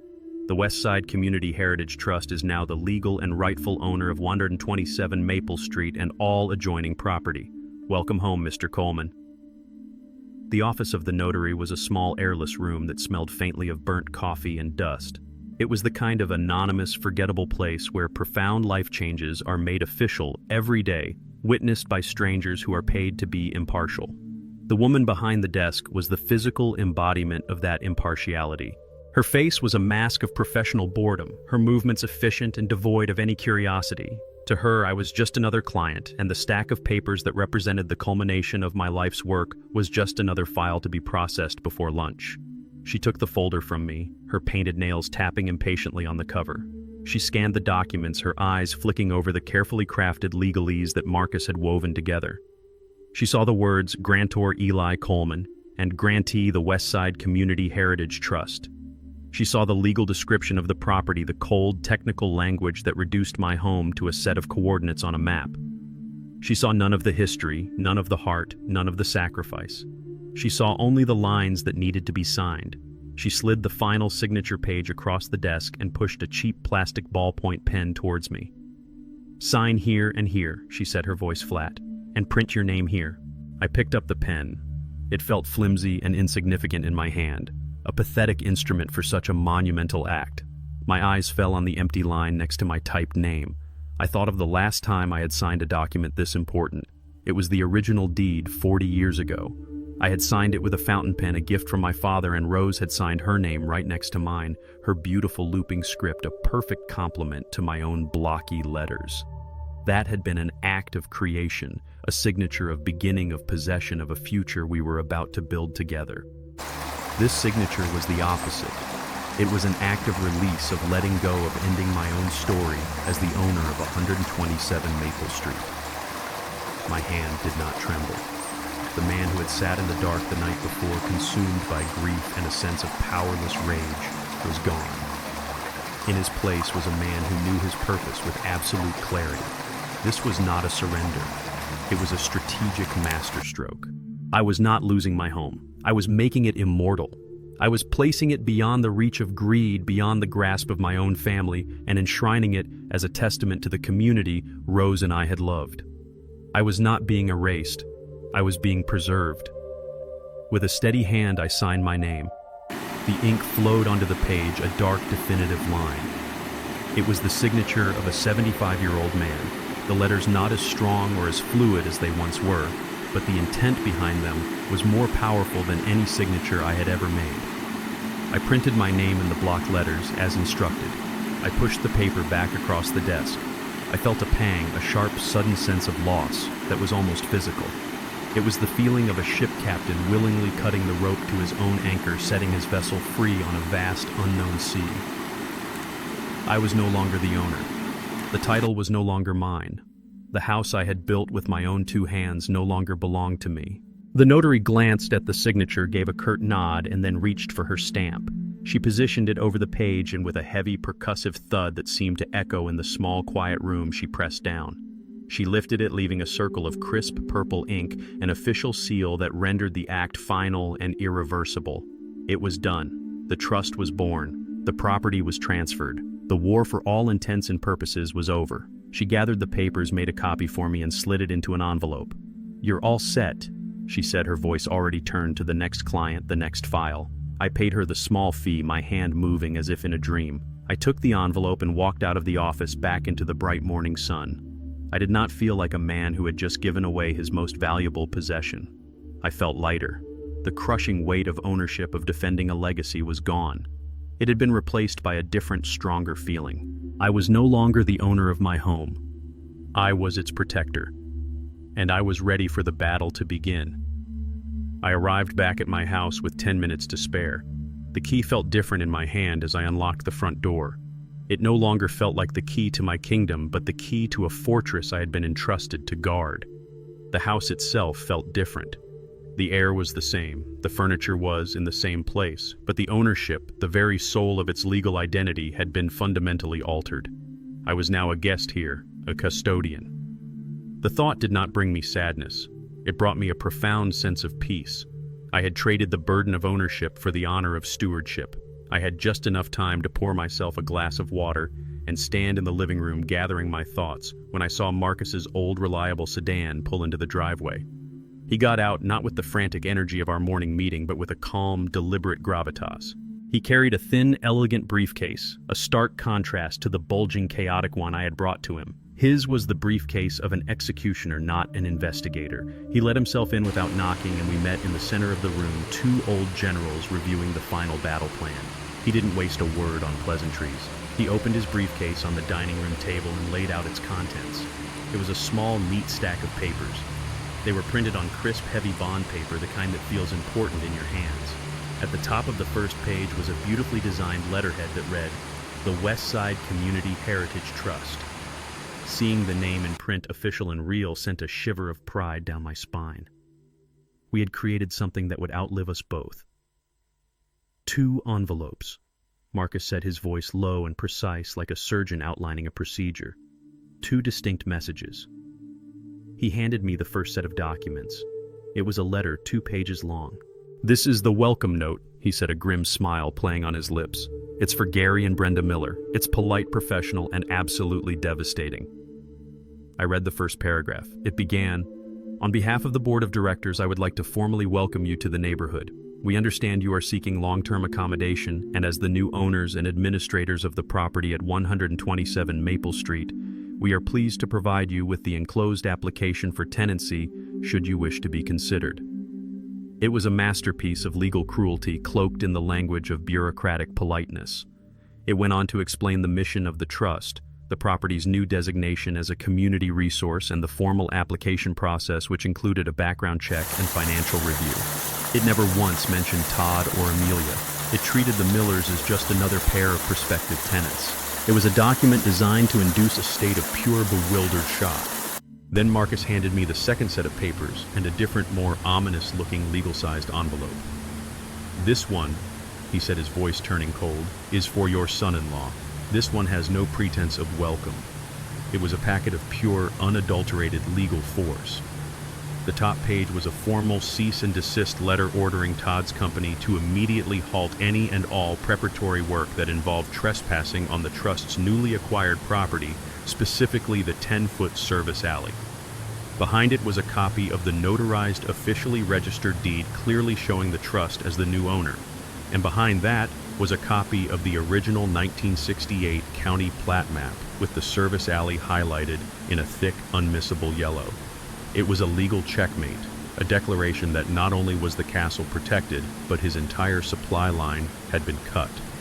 With a slow, deliberate movement, I folded the documents.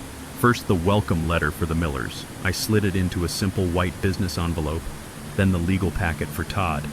I slid it into the long, formal envelope. Marcus had already addressed them in a neat block script, Mr. and Mrs. Gary Miller and Mr. Todd Miller. I sealed the flaps. The sound of the adhesive taking hold was quiet, but in the silent room it sounded as final as a cell door locking. I placed the 2 envelopes on the small table by the front door. My welcome gifts were ready. I looked at the clock on the mantel. It was exactly 10 a.m., and right on cue through the living room window, I saw the hulking shape of a large yellow moving truck turn the corner onto my street. The siege was about to begin. As evening fell, the house settled into its familiar rhythm of creaks and groans. The shadows grew long, stretching across the hardwood floors like silent, watchful fingers. But for the first time in what felt like a lifetime, the silence was not my enemy. It was not the heavy, suffocating silence of grief and betrayal. It was a different kind of quiet. It was the deep, profound calm that comes after a momentous decision has been made, after a great weight has been lifted.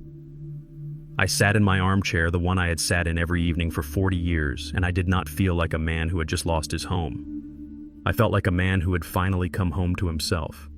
The notarized copies of the trust documents and the deed transfer lay on the table beside me. I had read them over and over, not out of doubt, but out of a sense of wonder. The words on the page were a legal fiction, a construct of clauses and articles, but they had created a truth more real and more powerful than any brick or board in this house. The Westside Community Heritage Trust.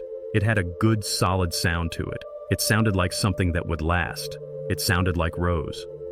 I thought about what Amelia and Todd were likely doing at this very moment. They would be at their own expensive dining table, perhaps raising a glass of wine to their cleverness, to their successful acquisition.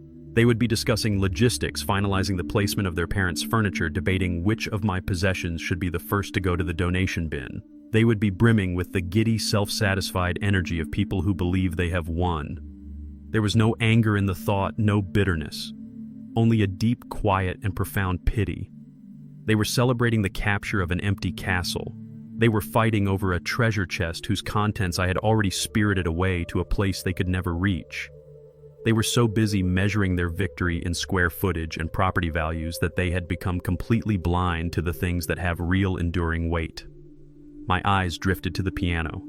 In the soft, fading light, its mahogany wood seemed to glow with a life of its own. Last night, looking at it had been an exercise in pain, a fresh stab of loss and betrayal. But tonight it was different. I could almost feel Rose's presence in the room, not as a sad, lingering ghost, but as a proud, approving partner. She had always been the strategist, the one who saw the long game. She would have loved this plan. She would have savored the beautiful, poetic justice of using the city's own history to protect a piece of it, of using the law not as a weapon of greed, but as a shield of community, giving her home away to save it. That was exactly the kind of move she would have made. It was a move rooted not in anger, but in a fierce, protective love. I got up and walked over to the old instrument, my hand resting on its smooth, cool surface. I was no longer afraid of its silence. Its purpose was no longer just to hold the echoes of my private memories. Its future was to be filled with new music, perhaps the clumsy, joyful notes of another 6-year-old learning to play. The thought filled me not with a sense of loss, but with a sense of profound and unexpected joy. I was not the end of this house's story. I was just the bridge to its next chapter. I spent the rest of the evening in quiet contemplation, not as the owner of the house, but as its first custodian. I straightened a crooked picture frame in the hallway.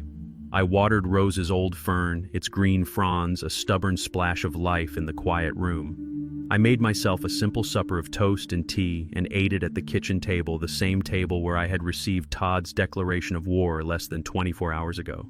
It felt like a lifetime had passed since then. I was not the same man who had sat at this table last night. That man was a victim, a casualty, a man drowning in the past. Tonight I was a strategist, a protector, a man who had seized control of his own future by letting go of his possessions. The storm was coming. I knew that. Tomorrow morning the wind would howl, the rain would fall, and the full fury of Todd's entitled rage would break against this house. But it did not matter. I was not in the storm's path. I was in its eye, and I was ready for the morning. The truck arrived with a groan of protesting brakes and a loud hiss of air sounds that were as alien to my quiet street as a gunshot.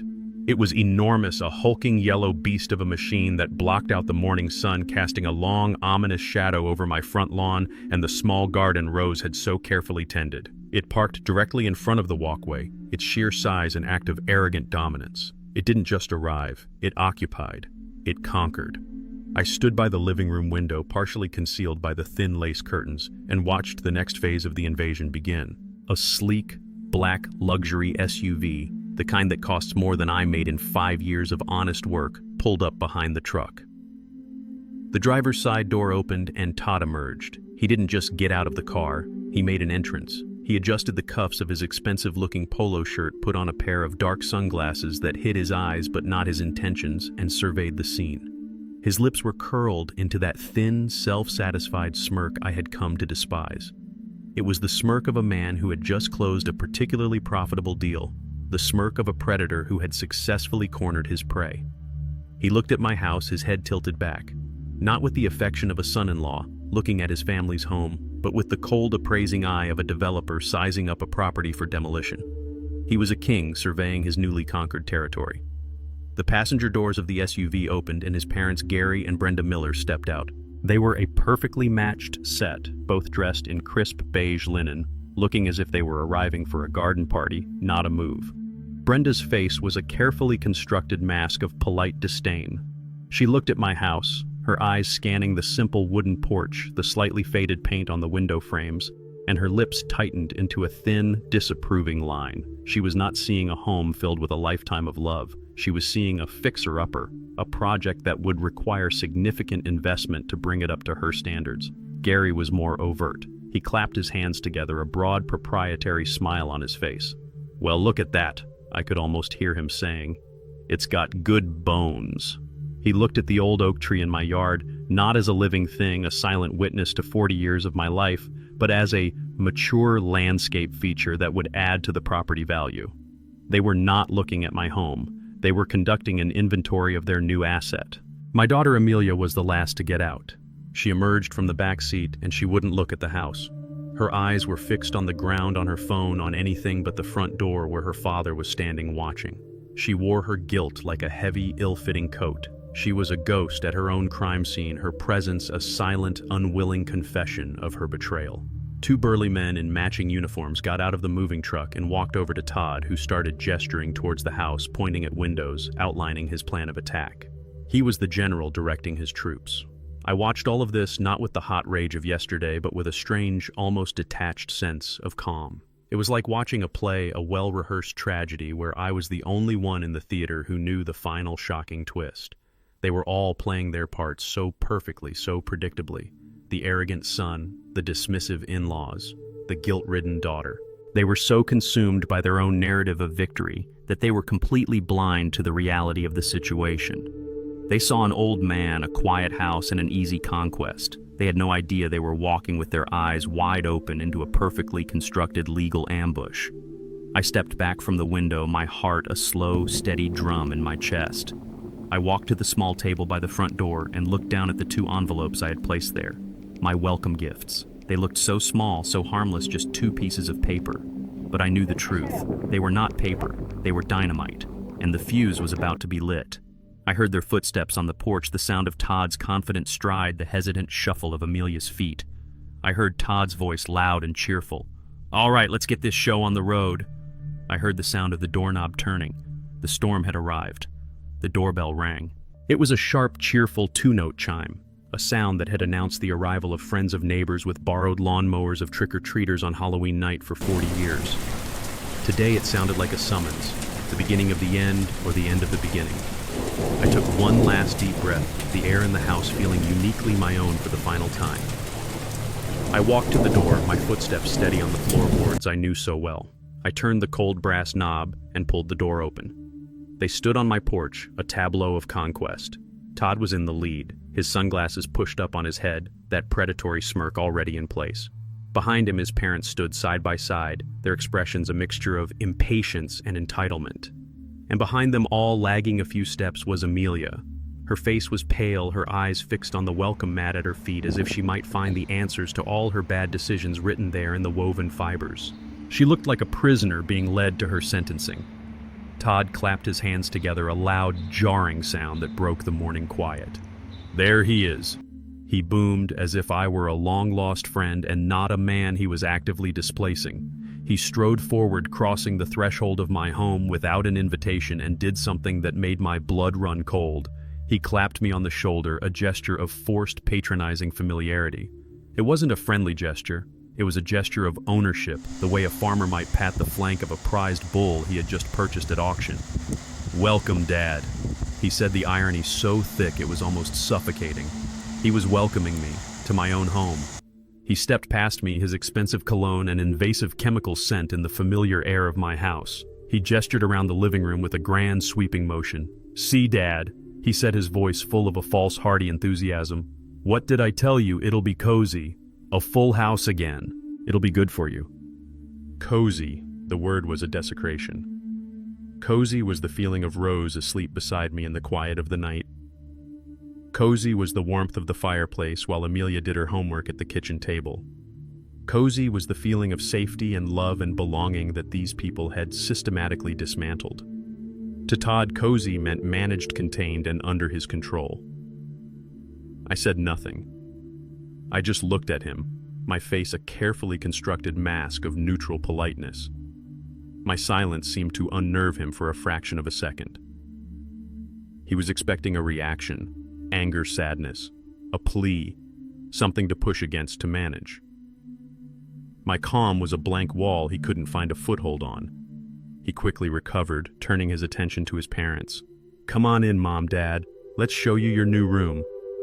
As Gary and Brenda Miller stepped inside, their eyes scanning everything with a critical, appraising gaze, my eyes found Amelia. She finally looked up, and for a fleeting, heartbreaking moment, our gazes met. I saw it all in her eyes. The shame, the guilt, the desperate, unspoken plea for an understanding I could no longer give. She saw, I think, not the angry, wounded father she was expecting, but a stranger. A man who was calm, who was composed, and who was looking at her with a profound and unshakable disappointment that was far worse than any anger. She flinched as if I had physically struck her and quickly looked away, her face crumbling. They were all inside now. The invaders had breached the gates. They stood in the center of my living room, 4 people who were so caught up in their victory that they had forgotten the first rule of warfare: never underestimate your enemy. Todd was already directing the movers, who were now standing on my porch waiting for their orders. My moment had come. I cleared my throat, a small, quiet sound, but in the sudden lull it was as loud as a gunshot. All 4 of them turned to look at me. "Before you get started," I said, my voice even and calm, "I have something for you, a welcome gift." I turned and walked to the small table by the door, my back to them, and picked up the 2 envelopes. I turned from the table, the 2 envelopes in my hand. They felt as light as air, yet they held the weight of my entire future and the collapse of theirs. The 4 of them stood in a loose cluster in the center of my living room, a knot of impatience and entitlement. Todd was already looking past me, directing one of the movers who was hovering at the door. "Okay, the big armchair can go against that wall for now," he was saying, already redecorating my life. I walked towards them, my steps measured and unhurried. I did not walk to Todd, the self-appointed general. I walked directly to his parents, the designated beneficiaries of this conquest. They looked at me with mild surprise, their conversation about where to put their antique grandfather clock momentarily interrupted. I held out the first envelope, the simple white one, to Brenda Miller. My hand was as steady as a surgeon's. A small, polite smile touched my lips. "Mr. and Mrs. Miller," I said, my voice calm and welcoming. "Before you go any further, I wanted to properly welcome you, not just to the house, but to the neighborhood." Brenda looked at the envelope, then at me, a flicker of confused annoyance in her eyes. She clearly viewed this as a quaint, time-wasting gesture from a sentimental old fool. She took the envelope from me with 2 perfectly manicured fingers, as if she were handling a slightly soiled object. "Why, thank you, Eli," she said, her voice dripping with a condescending sweetness. "How thoughtful," Gary chuckled, a booming, dismissive sound. "What's this, Eli?" he asked, clapping his hands together. "The Wi-Fi password, a list of the best early bird specials in town." He winked at Todd, sharing a private joke at my expense. Todd, for his part, was simply impatient. He sighed, a dramatic put-upon sound. "Dad, that's great, but we really need to get these guys started. Their time is my money." He didn't even look at me when he said it. I was just a background character in the story of his own brilliant success. Only Amelia seemed to understand that something was wrong. She stood frozen by the doorway, her arms wrapped around herself, her eyes wide with a growing sense of dread.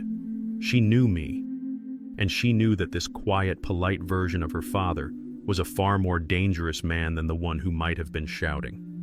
Brenda, with an air of bored obligation, slid her long red fingernail under the flap of the envelope and tore it open. She pulled out the folded sheets of paper, a small indulgent smile on her face, expecting to see a greeting card with a picture of a flower on it. but her smile faltered as she unfolded the document.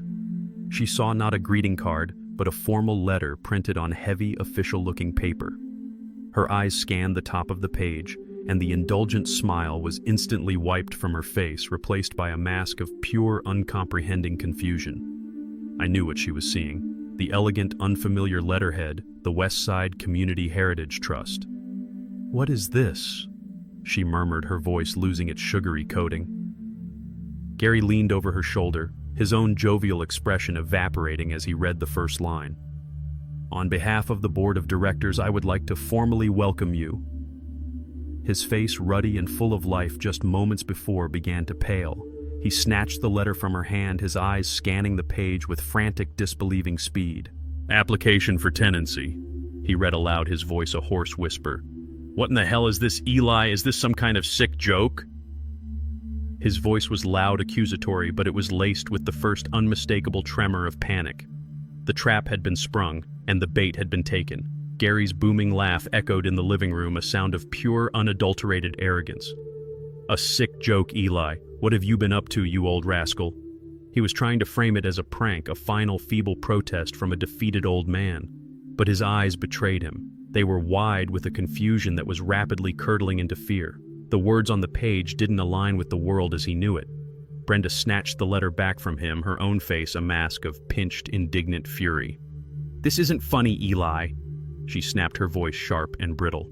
"What is the meaning of this board of directors, new owners and administrators? Are you senile?" Todd finally turned his full attention away from the movers. He had been observing the exchange with an air of detached amusement, but the genuine panic in his parents' voices had finally pierced his bubble of self-satisfaction. He strode over and plucked the letter from his mother's hand. All right, let's see what kind of nonsense he's cooked up," he said, his tone still laced with condescension. He held the letter up, and for a moment he just stared at the letterhead. His smirk, which had been a permanent fixture on his face, began to flicker. It wavered, then died completely like a faulty neon sign. He read the first few lines silently, his eyes scanning the page with a speed born of years of reading contracts. I watched his face. It was a fascinating, horrifying spectacle, like watching a statue crack in real time. The ruddy, confident complexion began to drain away, leaving a pale, waxy substitute. His jaw tightened, a small muscle twitching violently near his ear. His eyes, which had been so full of casual dominance, were now wide with a dawning, catastrophic understanding. He wasn't just confused like his parents. He was a real estate developer. He understood the language of ownership, of entities, of legal structures, and the words on that page were telling him a story that was, from his perspective, impossible. "What is this?" he finally said, his voice a low, strangled whisper that was nothing like his usual booming confidence. "West Side Community Heritage Trust. What the hell is that?" He looked at me, and for the first time since I had known him, he was looking at me not as an obstacle, but as a genuine, terrifying threat. His eyes were no longer hidden behind a mask of condescension. They were naked, and they were filled with a mixture of pure, unadulterated fury and the first chilling touch of fear. "It's exactly what it says it is, Todd," I replied, my voice still quiet, still calm. "It's a non-profit organization, and as of 9:45 this morning, it is the legal and sole owner of this property." Gary and Brenda just stared, their faces blank canvases of shock. The words didn't compute. They were still trying to understand the rules of a game that had already ended. But Todd understood.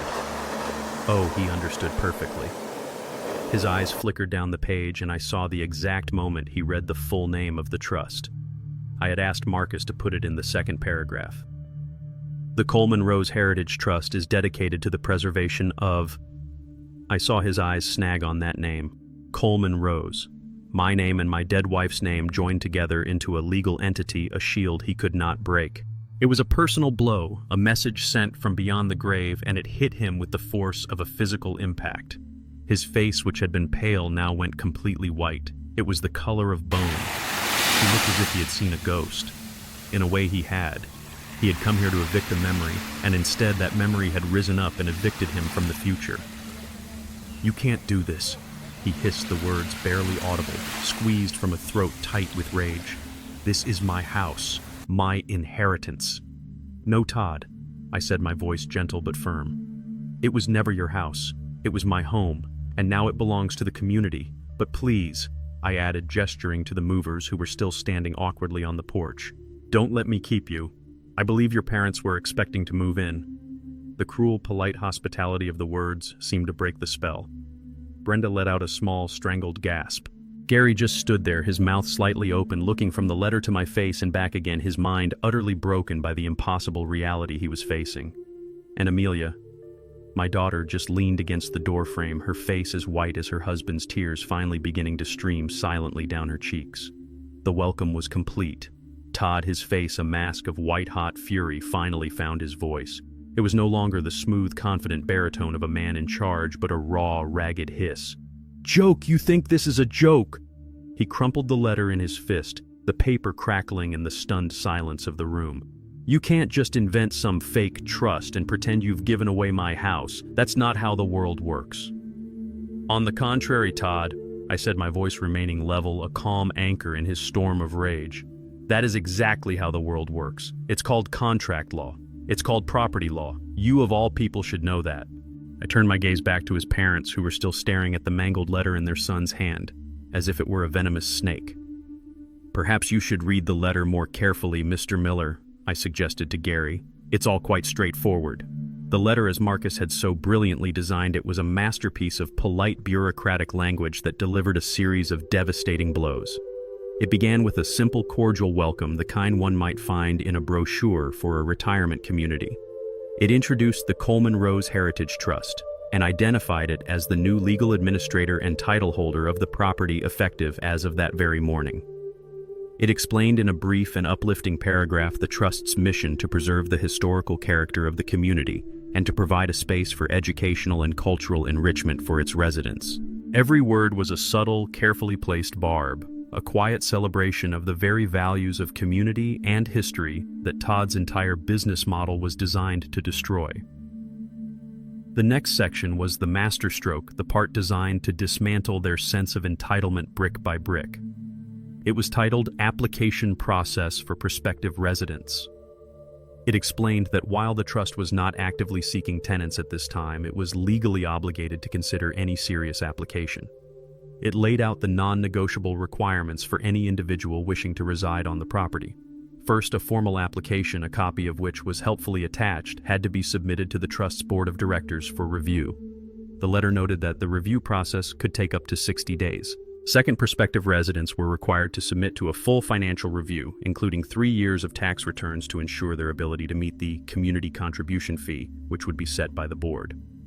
Third, a comprehensive background check was mandatory for all applicants. And fourth, 3 personal references were required, preferably from community leaders or long-standing residents of the neighborhood. The sheer humiliating audacity of it was breathtaking. These people who had arrived this morning as conquerors were now being told they would have to apply like common renters to a board of directors, and that their application would be judged on their character and financial stability. They would have to submit themselves to the scrutiny of the very community they held in such contempt. The final section of the letter detailed the community living bylaws. It explained that 127 Maple Street was no longer a private residence but a community asset. As such, any approved resident would be required to abide by a set of rules designed to ensure the property remained accessible and beneficial to all. These rules included limitations on noise restrictions, on altering the property's historical features, and a requirement that the main living areas be made available for scheduled community events, such as book clubs, tutoring sessions, or historical society meetings. The letter ended with a crisp, impersonal closing. "We thank you for your interest in the Coleman Rose Heritage Trust. Should you decide that our community living model does not suit your needs, we have taken the liberty of enclosing a list of several reputable local real estate agents who may be able to assist you in finding alternative accommodation. Sincerely, the Board of Directors." It was a final, devastating act of polite dismissal. It didn't just deny them the house. It offered to help them find the door, him. His bravado was a flimsy shield, and he was about to discover he had walked into a minefield. He tossed the cease and desist letter aside, a contemptuous flick of his wrist. "Meaningless," he spat. "You can't stop me from accessing my own property." But the next page stopped his tirade cold. It was a copy of the notarized deed of transfer. It wasn't a threat, it was a fact. It was a cold, hard, legal reality stamped with the official purple seal of the county clerk's office. I watched his eyes dart across the page. I saw him read his own name not as the future owner, but as an irrelevant third party. I saw him read my name as the grantor, the man who had given it all away. And I saw him read the name of the grantee, the West Side Community Heritage Trust. The blood drained from his face, leaving a sickly grayish pallor. His jaw went slack. The swagger, the arrogance, the sheer suffocating confidence that was the core of his being evaporated in an instant. He looked up from the paper, his eyes wide with a horror that was beautiful to behold. He was no longer looking at a feeble old man. He was looking at a ghost who had just rewritten the future. He was a real estate developer. He understood what he was holding. This wasn't a joke. This wasn't a fantasy. This was a recorded, legally binding transaction. The house was gone. He opened his mouth to speak, but no words came out. He was a fish on the deck of a boat gasping for the water he had always taken for granted. But I wasn't finished. There was one more page, the final nail, the one that would seal his professional coffin. Beneath the deed was the copy of the 1968 county plat map. The old elegant lines stood in stark contrast to the modern sterile legal documents. And there, highlighted in a thick, unmissable, almost fluorescent yellow, was the 10-foot strip of land running along the back of my property, the forgotten alley. An arrow drawn in Marcus's neat, steady hand pointed to it with a simple, devastating annotation, property of the West Side Community Heritage Trust. Todd stared at the map. At first there was only confusion. It was an old, irrelevant document to him, but then a flicker of recognition. I could see the gears turning in his developer's mind, the frantic calculations, the desperate search for an alternate route. I could see him picturing the blueprints for his condo building, the plans for the utility lines, the access route for the service vehicles.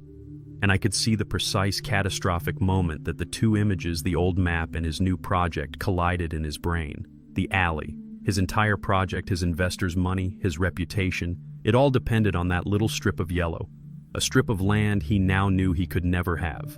A strip of land that now belonged to a non-profit organization run by a man who despised everything he stood for. He finally understood. This wasn't just about the house. I hadn't just protected my home. I had taken a metaphorical stick of dynamite and shoved it into the foundations of his entire career. The white of his face was now tinged with a shade of green. His breathing was shallow, ragged. He looked from the map to my face, and the look in his eyes was something I will carry with me to my grave. It was the look of a god who had just been informed that he was in fact mortal. He had been so utterly, so completely, and so beautifully outplayed. He let the papers slip from his numb fingers. They fluttered to the floor, the deed, the map, the letter landing in a messy pile at his feet. They were the wreckage of his future. The silence in the room was absolute, broken only by a small, choked sob from Amelia. Todd just stood there, swaying slightly, his mind shattered. The silence stretched for a beat, 2 beats, and then something inside him snapped. A guttural, animalistic sound of pure rage tore from his throat. "No!" He screamed, the sound exploding in the quiet house, a primal roar of a king who had just lost his kingdom. "This is a joke. This has to be a joke." Todd's scream tore through the quiet dignity of my home, a raw, ragged sound of pure, unadulterated rage. It was the sound of a king being dethroned, of a god discovering his own mortality. The carefully constructed facade of the smooth, confident real estate developer shattered into a million pieces, revealing the spoiled, entitled child that had always lurked beneath. "This is a joke!" he bellowed. His face contorted into a mask of crimson fury. He pointed a trembling finger at me, his whole body shaking. You old fool! What have you done? You can't do this. This is illegal. I'll have you arrested." His words were a chaotic spray of accusations, a desperate attempt to reshape a reality that had become a nightmare for him. He was like a drowning man thrashing wildly at the water that was consuming him. His mother, Brenda, finally snapped out of her shocked stupor and rushed to his side, her own face a mirror of his indignant rage. "He's right, Todd," she shrieked, her voice a shrill, piercing sound. "This is elder abuse. He's clearly not in his right mind. We'll get a lawyer. We'll have him declared incompetent. This house is ours." Gary, his face still pale, nodded in vehement agreement. "That's right. This is fraud. A conspiracy," he blustered, his voice regaining some of its volume but none of its former authority. They were a chorus of denial, a family united in their shared delusion that the world must bend to their will. They couldn't conceive of a reality where they had been so thoroughly and completely outmaneuvered. I stood my ground. I did not raise my voice. I did not engage in their hysteria. I let their accusations wash over me, a tidal wave of impotent fury breaking against the stone wall of my calm. There is nothing illegal about what I have done. I said, my voice quiet but carrying a weight that cut through their noise. I have made a legal and binding decision regarding my own property. Or rather, I corrected myself, allowing a small cold smile to touch my lips. What was my property? My calm was gasoline on the fire of his rage. "I'll sue you into the ground," he roared, taking a step towards me, his fists clenched at his sides. "I'll sue this ridiculous fake trust. I'll have my lawyers crawl over every inch of this sham until you have nothing left. You are welcome to try," I said, my voice still even. "But your lawyers will find that the Westside Community Heritage Trust is a legally incorporated non-profit entity registered with the state of Georgia this morning. They will find that the deed transfer is recorded and validated by the county, and they will find that the original plat map from 1968 is the legally recognized document of record for this property. They will find, in short, that you have no case." Every word I spoke, every calm, factual statement was another blow, another turn of the screw. He was a man who was used to winning arguments through intimidation, through the sheer force of his personality and the weight of his money. He had no defense against the quiet, unshakable power of the truth. He looked around the room, his eyes wild, searching for a weapon, for some leverage he could use. He looked at his parents, at the movers, who were now staring with open mouths from the porch, and then his eyes fell on Amelia. "Amelia," he snapped, his voice a vicious, desperate command. Tell your father to stop this insanity. Tell him to undo it right now." All eyes turned to my daughter. She stood frozen against the doorframe, her face a mess of tears and mascara. She was trapped, a deer caught in the blinding headlights of a future she had helped create. She looked from her husband's furious, demanding face to my own quiet, resolute one. She opened her mouth, but only a small, broken sob escaped. She shook her head, not in defiance of him, but in a gesture of complete and utter despair. She had no words. She had no power here. She was a ghost, a silent witness to the destruction she had co-authored. Her silence was the final confirmation of his defeat. He saw it. In that moment, he saw that he had lost her too.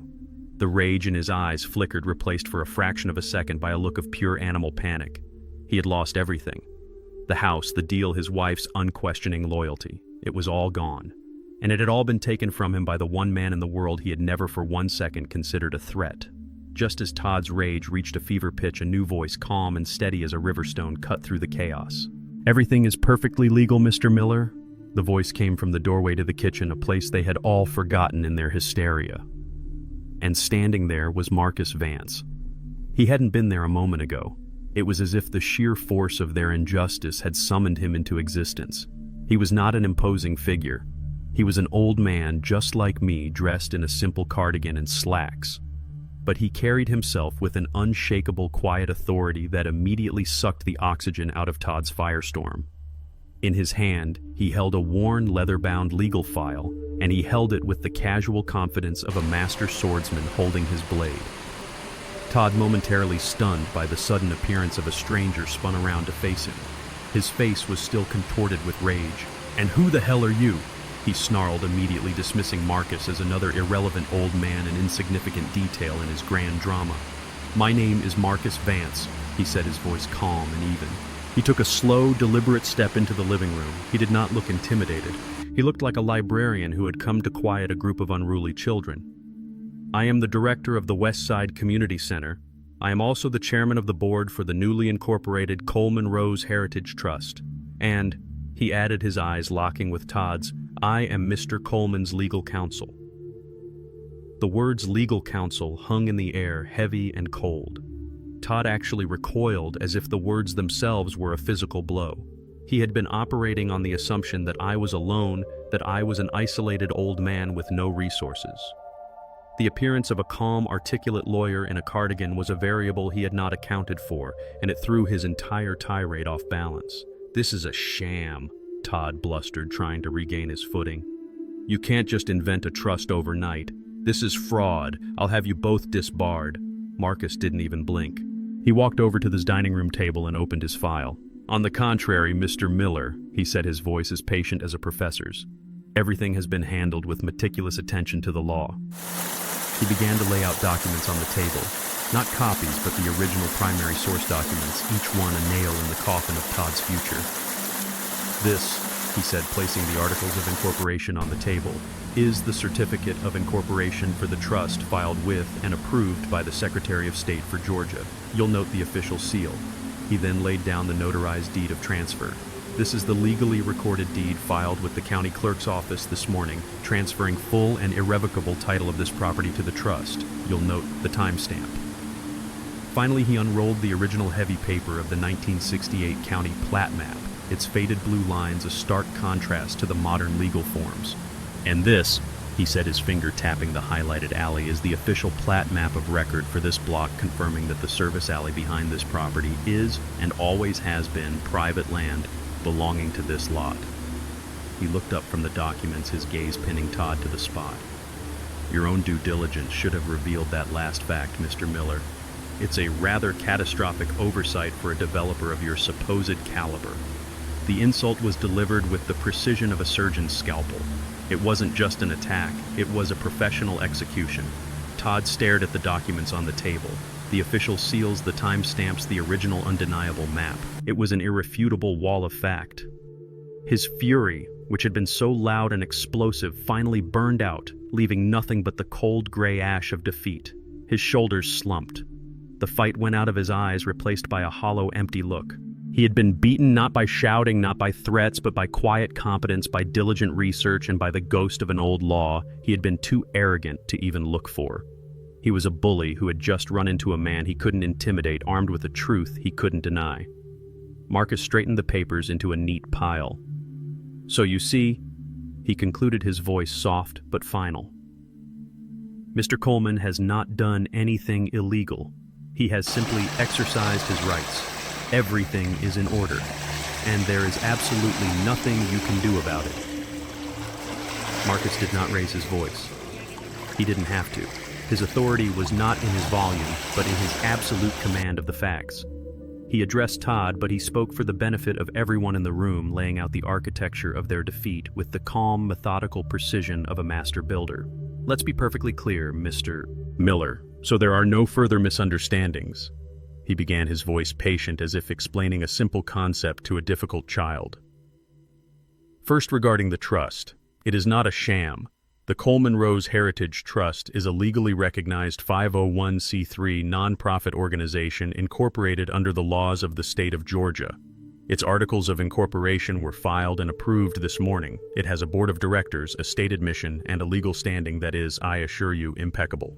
He paused, letting the weight of those words settle. He then picked up the notarized deed. "Second, regarding the property. At 9:45 a.m., Mr. Coleman, as was his legal right, signed an irrevocable deed of transfer gifting this property in its entirety to that trust. That deed was witnessed, notarized, and electronically filed with the Fulton County Clerk's office. It is a done deal. As of this moment, this house and the land it sits on do not belong to Eli Coleman. They belong to the trust. Therefore, any future claim you believe you have through inheritance is legally null and void. You cannot inherit what no longer belongs to the estate." Todd's mouth opened and closed, but no sound came out. The legal finality of it was a cage, and the bars were closing in around him. But Marcus was not finished. He saved the most devastating blow for last.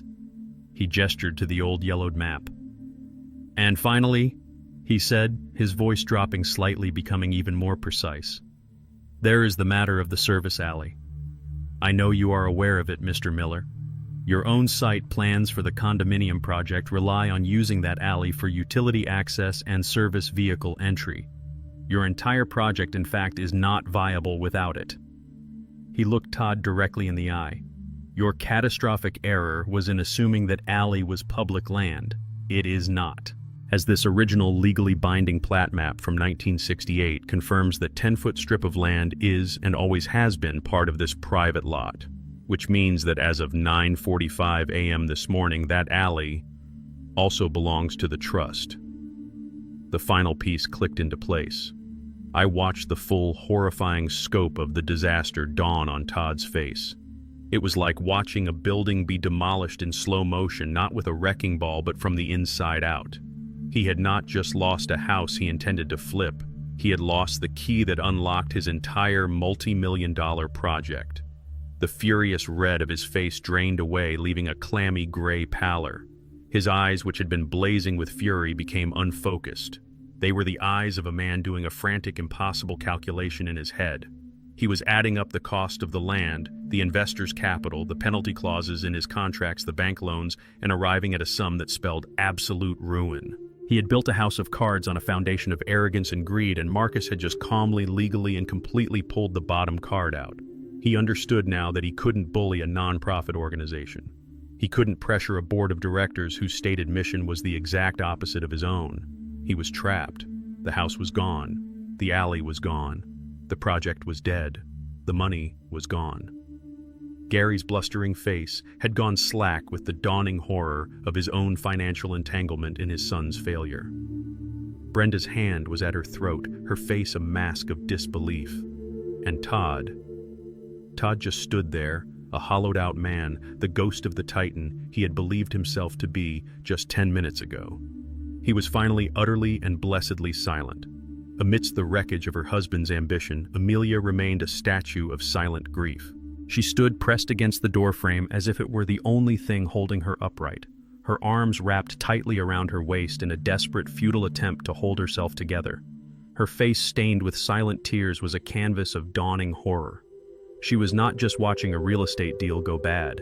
She was watching her entire life, the life she had chosen, the man she had married, the daughter she had become, crumble into dust before her very eyes. Up until this morning, she had lived within a carefully constructed narrative, a story told to her by her husband. In this story, they were the heroes, a smart, ambitious young couple building a future. I was a supporting character, the aging, sentimental father who needed to be managed, whose assets needed to be optimized for the good of the family. It was a story that allowed her to justify her actions, to silence the nagging voice of her conscience. But that story was now in ashes. The hero of her story had been revealed to be a screaming, entitled bully, a man whose power was as hollow as his promises. She looked at Todd, truly looked at him, and she did not see the charming, successful provider she thought she had married. She saw a stranger, a furious child throwing a tantrum because his favorite toy had been taken away. Then she looked at me, and she did not see the passive, compliant old man she had planned to manage. She saw the father who had taught her to ride a bike, the man who had stayed up all night helping her with her science projects. She saw a man of quiet, unshakable dignity, a man of strategic brilliance who had just single-handedly defended his legacy against an attack she had helped to plan. She was seeing us both clearly for the first time, stripped of all the lies and self-deception, and the truth was a blinding, painful light. But the most devastating realization was not what she saw in us, but what she saw in herself. She was not an innocent bystander. She was a co-conspirator. Every lie she had told herself, every time she had dismissed my concerns, every phone call she had made on Todd's behalf, it all came rushing back to her, not as a series of small, necessary compromises, but as a chain of profound betrayals. She had chosen this path. She had traded the solid, unconditional love of her father for the transactional, conditional affection of her husband. She had sold her birthright for a mess of pottage, and she had just discovered that the pot was empty. Todd, in his final, desperate throes of defeat, turned on her. His rage having found no purchase on the stone walls of Marcus's legal facts or my quiet resolve, needed a new target. And she was the closest and the weakest. "You," he snarled, his voice a venomous whip. "This is your fault. You were supposed to handle him. You told me he would be reasonable. You couldn't even control your own senile father." The cruelty of his words was breathtaking. He wasn't just blaming her, he was trying to transfer his own humiliation onto her to make her the scapegoat for his own catastrophic failure. I saw her flinch as if he had slapped her. Her head bowed and a new wave of sobs shook her small frame. But she did not answer him. She did not defend herself. She did not rush to his side to try and soothe his wounded ego. She just stood there, absorbing the full, ugly truth of the man she had married. Her silence, which had once been the silence of complicity, was now the silence of judgment. It was a final, devastating verdict on him, on them, on the life they had built together. In that moment, something broke between them, something that could never be repaired. He had lost the house, he had lost his project, and now in this final desperate act of cruelty, he had lost his wife. She lifted her head, her tear-streaked face no longer a mask of confusion, but of a terrible newfound clarity. She looked at me, her eyes full of a grief so profound it was almost unbearable to witness. And in that look I saw the ghost of the little girl I had raised finally tragically waking up. Amelia's silence was the final devastating blow. It was the one variable Todd hadn't accounted for, the one betrayal he couldn't comprehend. His rage, which had been a wild, roaring inferno, suddenly had nowhere to go. It turned inward, consuming what little was left of his composure. The shock that had paralyzed him moments before gave way to a second, more pathetic wave of fury. This was not the intimidating rage of a powerful man. It was the impotent, flailing tantrum of a cornered animal. "I'll fight this," he sputtered, his voice cracking. He stabbed a finger at the documents on the table, then at Marcus, then at me. "I'll get the best lawyers in Atlanta. I'll tie you up in court for the rest of your miserable life. This house will rot before you ever see a single child in here for a book club." The threats were grand, but they landed with no force.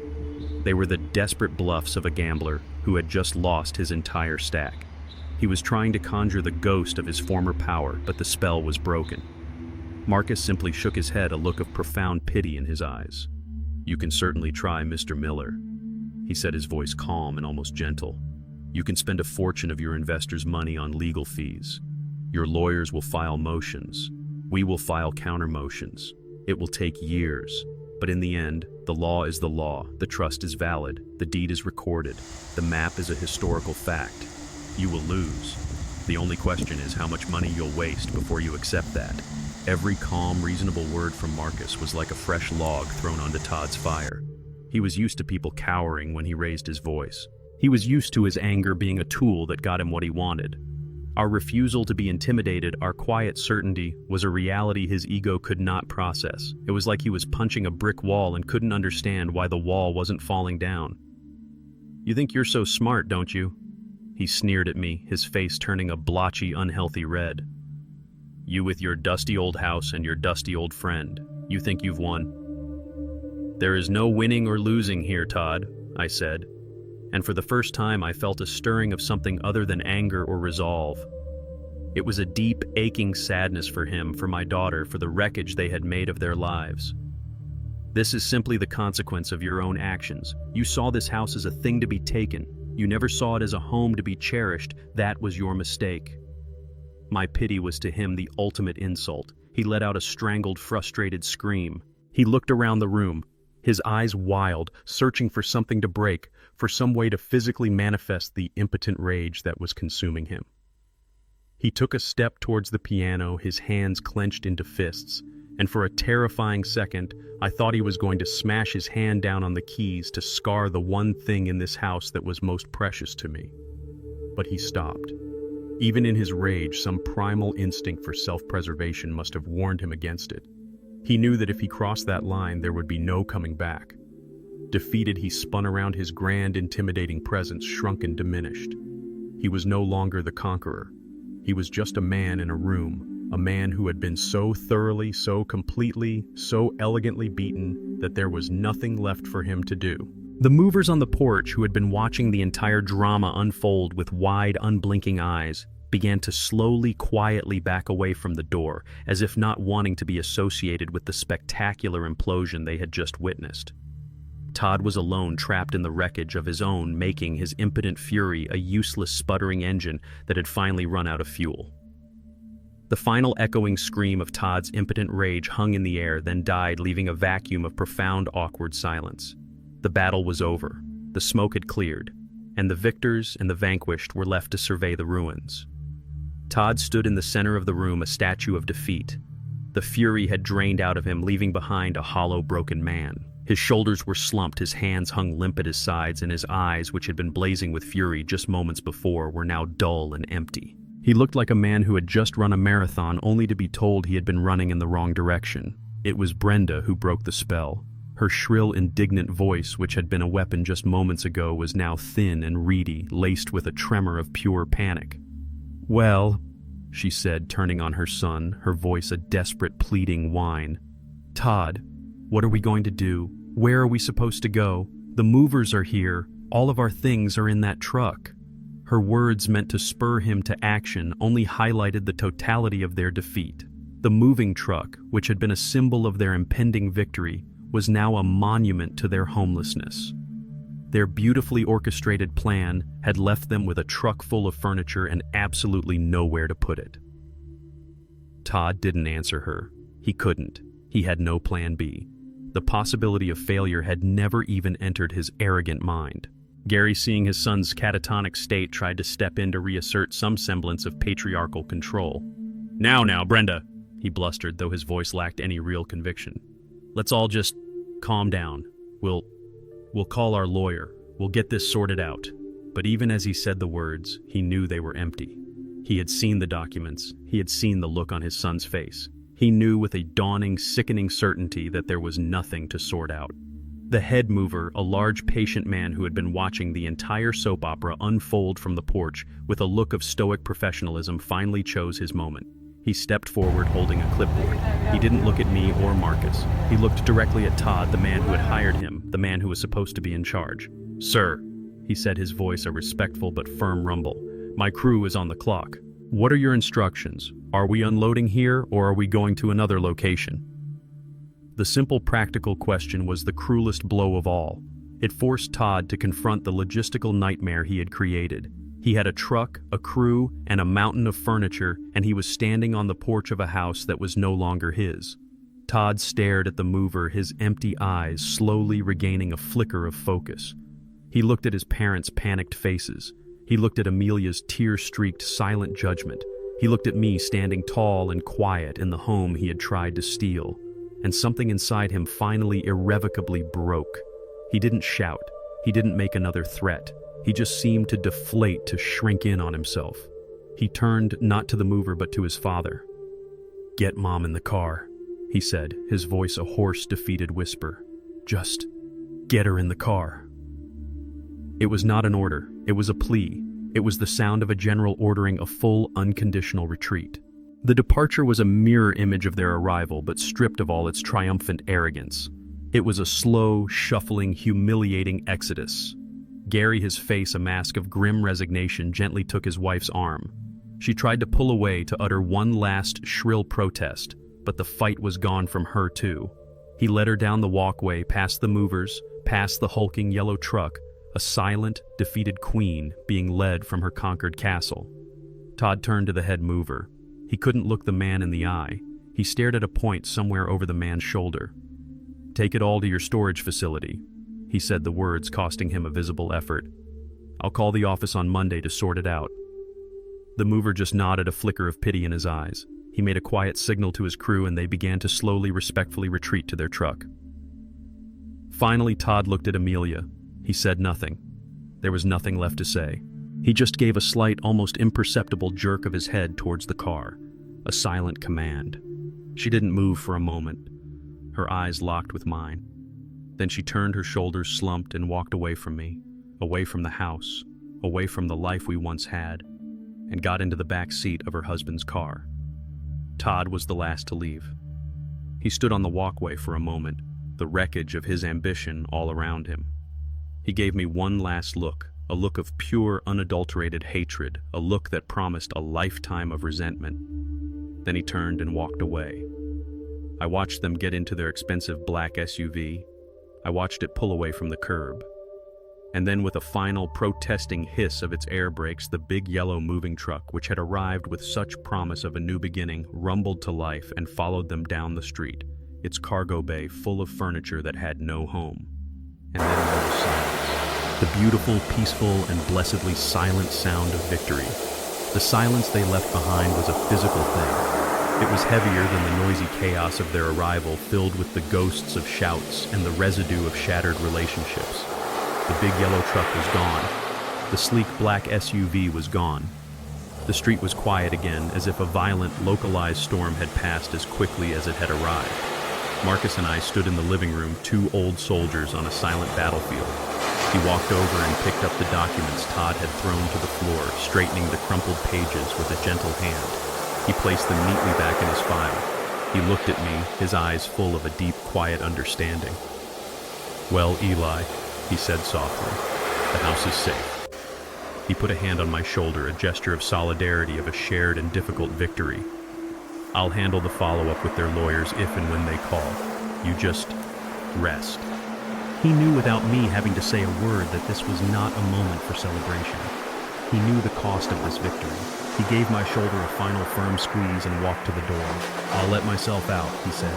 He closed the door quietly behind him, leaving me alone with the wreckage. I thought he had left me completely alone, but a small broken sound from the doorway told me otherwise.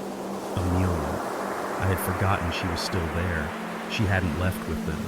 She stood exactly where she had been for the last 10 minutes, pressed against the doorframe as if she were trying to merge with the wood. Her face was a pale, tear-streaked ruin. Her body was racked with silent, shuddering sobs. She looked up at me, her eyes red and swollen, and they were filled with a confusion so profound it was like looking at a lost child. She finally pushed herself away from the door and took a hesitant, shuffling step towards me. Then another. She stopped a few feet away, her hands twisting together a knot of pure misery. "Dad," she whispered, her voice a raw, broken thing. "Why?" The question was so simple, so naive, it almost broke my heart all over again. She was asking me. After everything that had happened, after all the lies, after the blatant, calculated cruelty, she was still looking to me to explain the world to her, to make it make sense. She was asking why I had defended myself, not why she had attacked me. I looked at my daughter, the woman who had been a stranger to me for years, and was now a stranger to herself. I felt a wave of pity so deep it was almost painful. "That's the wrong question, Amelia," I said, my voice gentle but unyielding. "And you're asking the wrong person." She just stared at me, her brow furrowed in confusion. "The question isn't, why did I do this?" I continued, my voice gaining a quiet strength. "The question is, why did you do this? Why did you stand by and let your husband treat your father with such contempt? Why did you agree to a plan that involved erasing your own mother's memory from this house? Why was a business deal more important than your own family?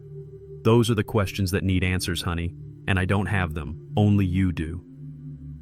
The truth of my words seemed to land on her with a physical weight. Her shoulders slumped. "I didn't..." She began, the old familiar excuses already forming on her lips. "I didn't understand. He told me... I thought..." "You thought what?" I asked, my voice still soft but with a new edge of steel. "Did you think I wouldn't fight back? Did you think I would just quietly fade away? Did you think that the man who raised you, who taught you right from wrong, would simply allow this to happen?" I gestured around the quiet room. "This isn't just wood and plaster, Amelia. This is your mother's piano. These are your height marks on the wall. This is your history, and you were willing to sell it all. For what?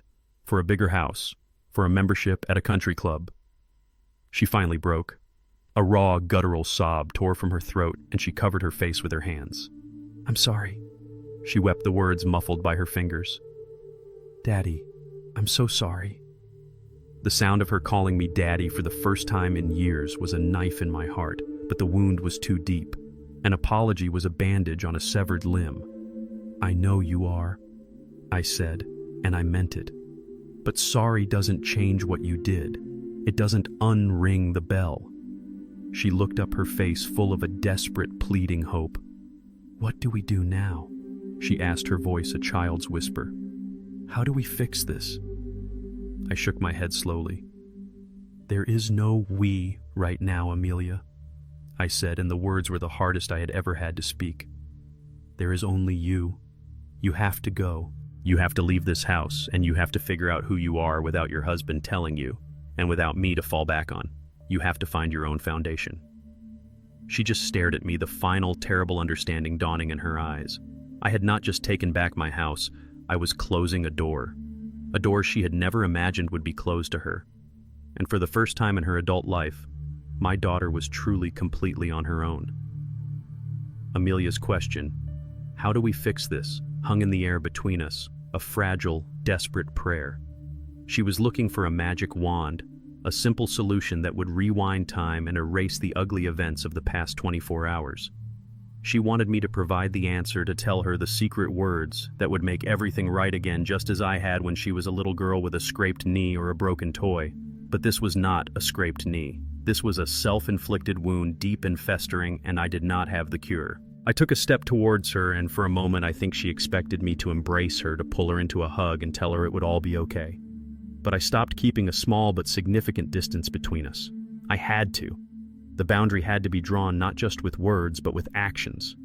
"Honey," I began, and the word itself was an ache in my chest, a memory of 1,000 bedtime stories and father-daughter dances. "You're still thinking of this as a problem that can be fixed, like a leaky faucet or a broken window. This is not a broken window, Amelia. This is a collapsed foundation. And you can't fix a foundation by patching the cracks.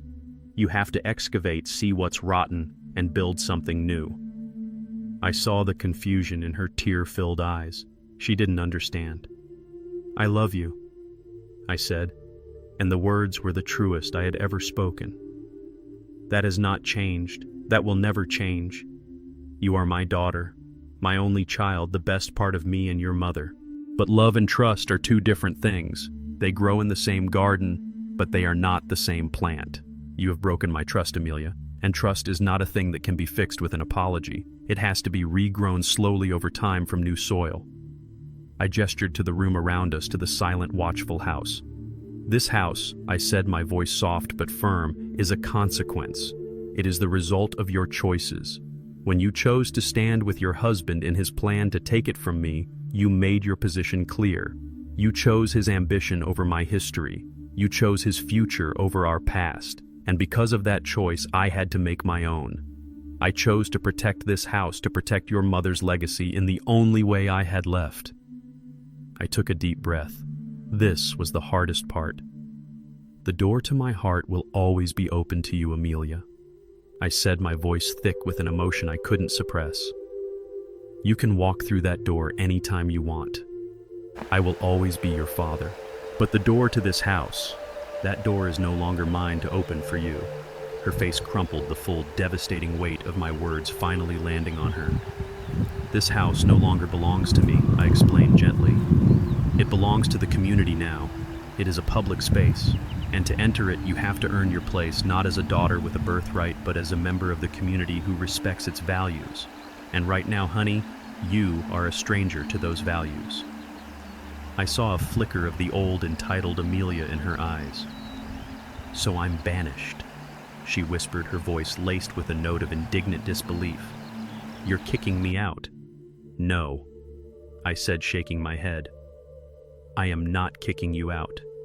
I am asking you to leave. There is a difference. I am asking you to go out into the world and find the woman your mother and I raised. The woman who was kind, who was compassionate, who understood that a person's worth is not measured by the size of their house or the balance in their bank account. You need to find her again. You need to separate your voice from your husband's. You need to decide what you truly believe in, what you truly stand for, without him whispering the answers in your ear." This was the boundary, a line drawn not in anger but in a painful, necessary love. It was an act of radical fatherhood. I was not abandoning her. I was forcing her for the first time in her life to stand on her own 2 feet, to face the consequences of her own decisions without a safety net. "Go," I said, my voice a quiet, final command. "Go build a new foundation, Amelia. And when you have built something strong, something true, something that is entirely your own, then you will know how to find your way back." I didn't point to the door. I didn't have to. She understood. With a final heartbroken sob, she turned. And for the second time that day, I watched my daughter walk away from me. But this time she was walking not towards a life of comfortable lies, but towards a future of difficult, painful, and necessary truth. The closing of the front door was a soft, final sound, an exclamation point at the end of a long and terrible sentence. The house was silent. But it was a silence I had not felt in years. It was not the heavy, grief-stricken silence that had descended after Rose died. It was not the tense, anxious silence of the night before, waiting for the battle. It was a new kind of quiet. It was clean. It was the calm, peaceful silence of a field after a storm has passed, the air washed clean, the ground soaked, and ready for new growth. I did not feel triumphant. I did not feel a surge of vengeful satisfaction. I simply felt still. The adrenaline that had coursed through my veins for 24 hours had drained away, leaving behind a profound, bone-deep exhaustion. But it was a good kind of tired, the kind a man feels after a long day of honest, meaningful work, after building something that will last. I walked slowly back into the living room, my home, and I saw it with new eyes. It was no longer a fortress to be defended, a precious, fragile thing I had to protect all on my own. It was a sanctuary that had successfully weathered a siege. My hand instinctively went to the smooth, cool wood of Rose's piano. Yesterday, touching it had been an act of pain, a reminder of what I stood to lose. Today, it was an act of peace. I could think of Amelia as a little girl, her fingers clumsily finding the notes, and the memory was no longer tainted by the woman she had become. The memory itself was now protected, sealed away within these walls, part of the permanent story of this place. I imagined for the first time another child sitting here, another patient hand guiding their fingers. The thought did not bring a pang of loss. It brought a quiet, unexpected smile to my face. The music would continue. I walked to the doorframe leading to the kitchen and looked at the ladder of pencil marks that charted my daughter's growth. They were no longer a record of a personal betrayal. They were now an exhibit, a piece of history, a testament to the fact that a family had once lived and loved and grown within these walls. The pain was still there, a dull ache where my daughter used to be, but it was a private grief. It no longer threatened the house itself. The house was safe now. I had given it away. The thought was still a strange and foreign concept.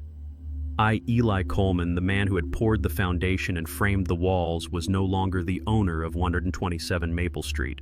But as I stood in the quiet center of the living room, I realized I had not lost a thing. I had lost the crushing weight of sole responsibility. I had lost the fear of the developers and the tax assessors. I had lost the anxiety of knowing that this place, this sacred vessel of my life with Rose, was vulnerable to the greed of the outside world and even to the greed within my own family. What had I gained? I had gained 1,000 new guardians, the trust, the community. Every person who would one day walk through these doors for a meeting or a class, they were all co-owners now. They were all stakeholders in its preservation. I was no longer a lonely old man protecting a house. I was the first custodian of a community landmark. I had not given my home away. I had given it a future.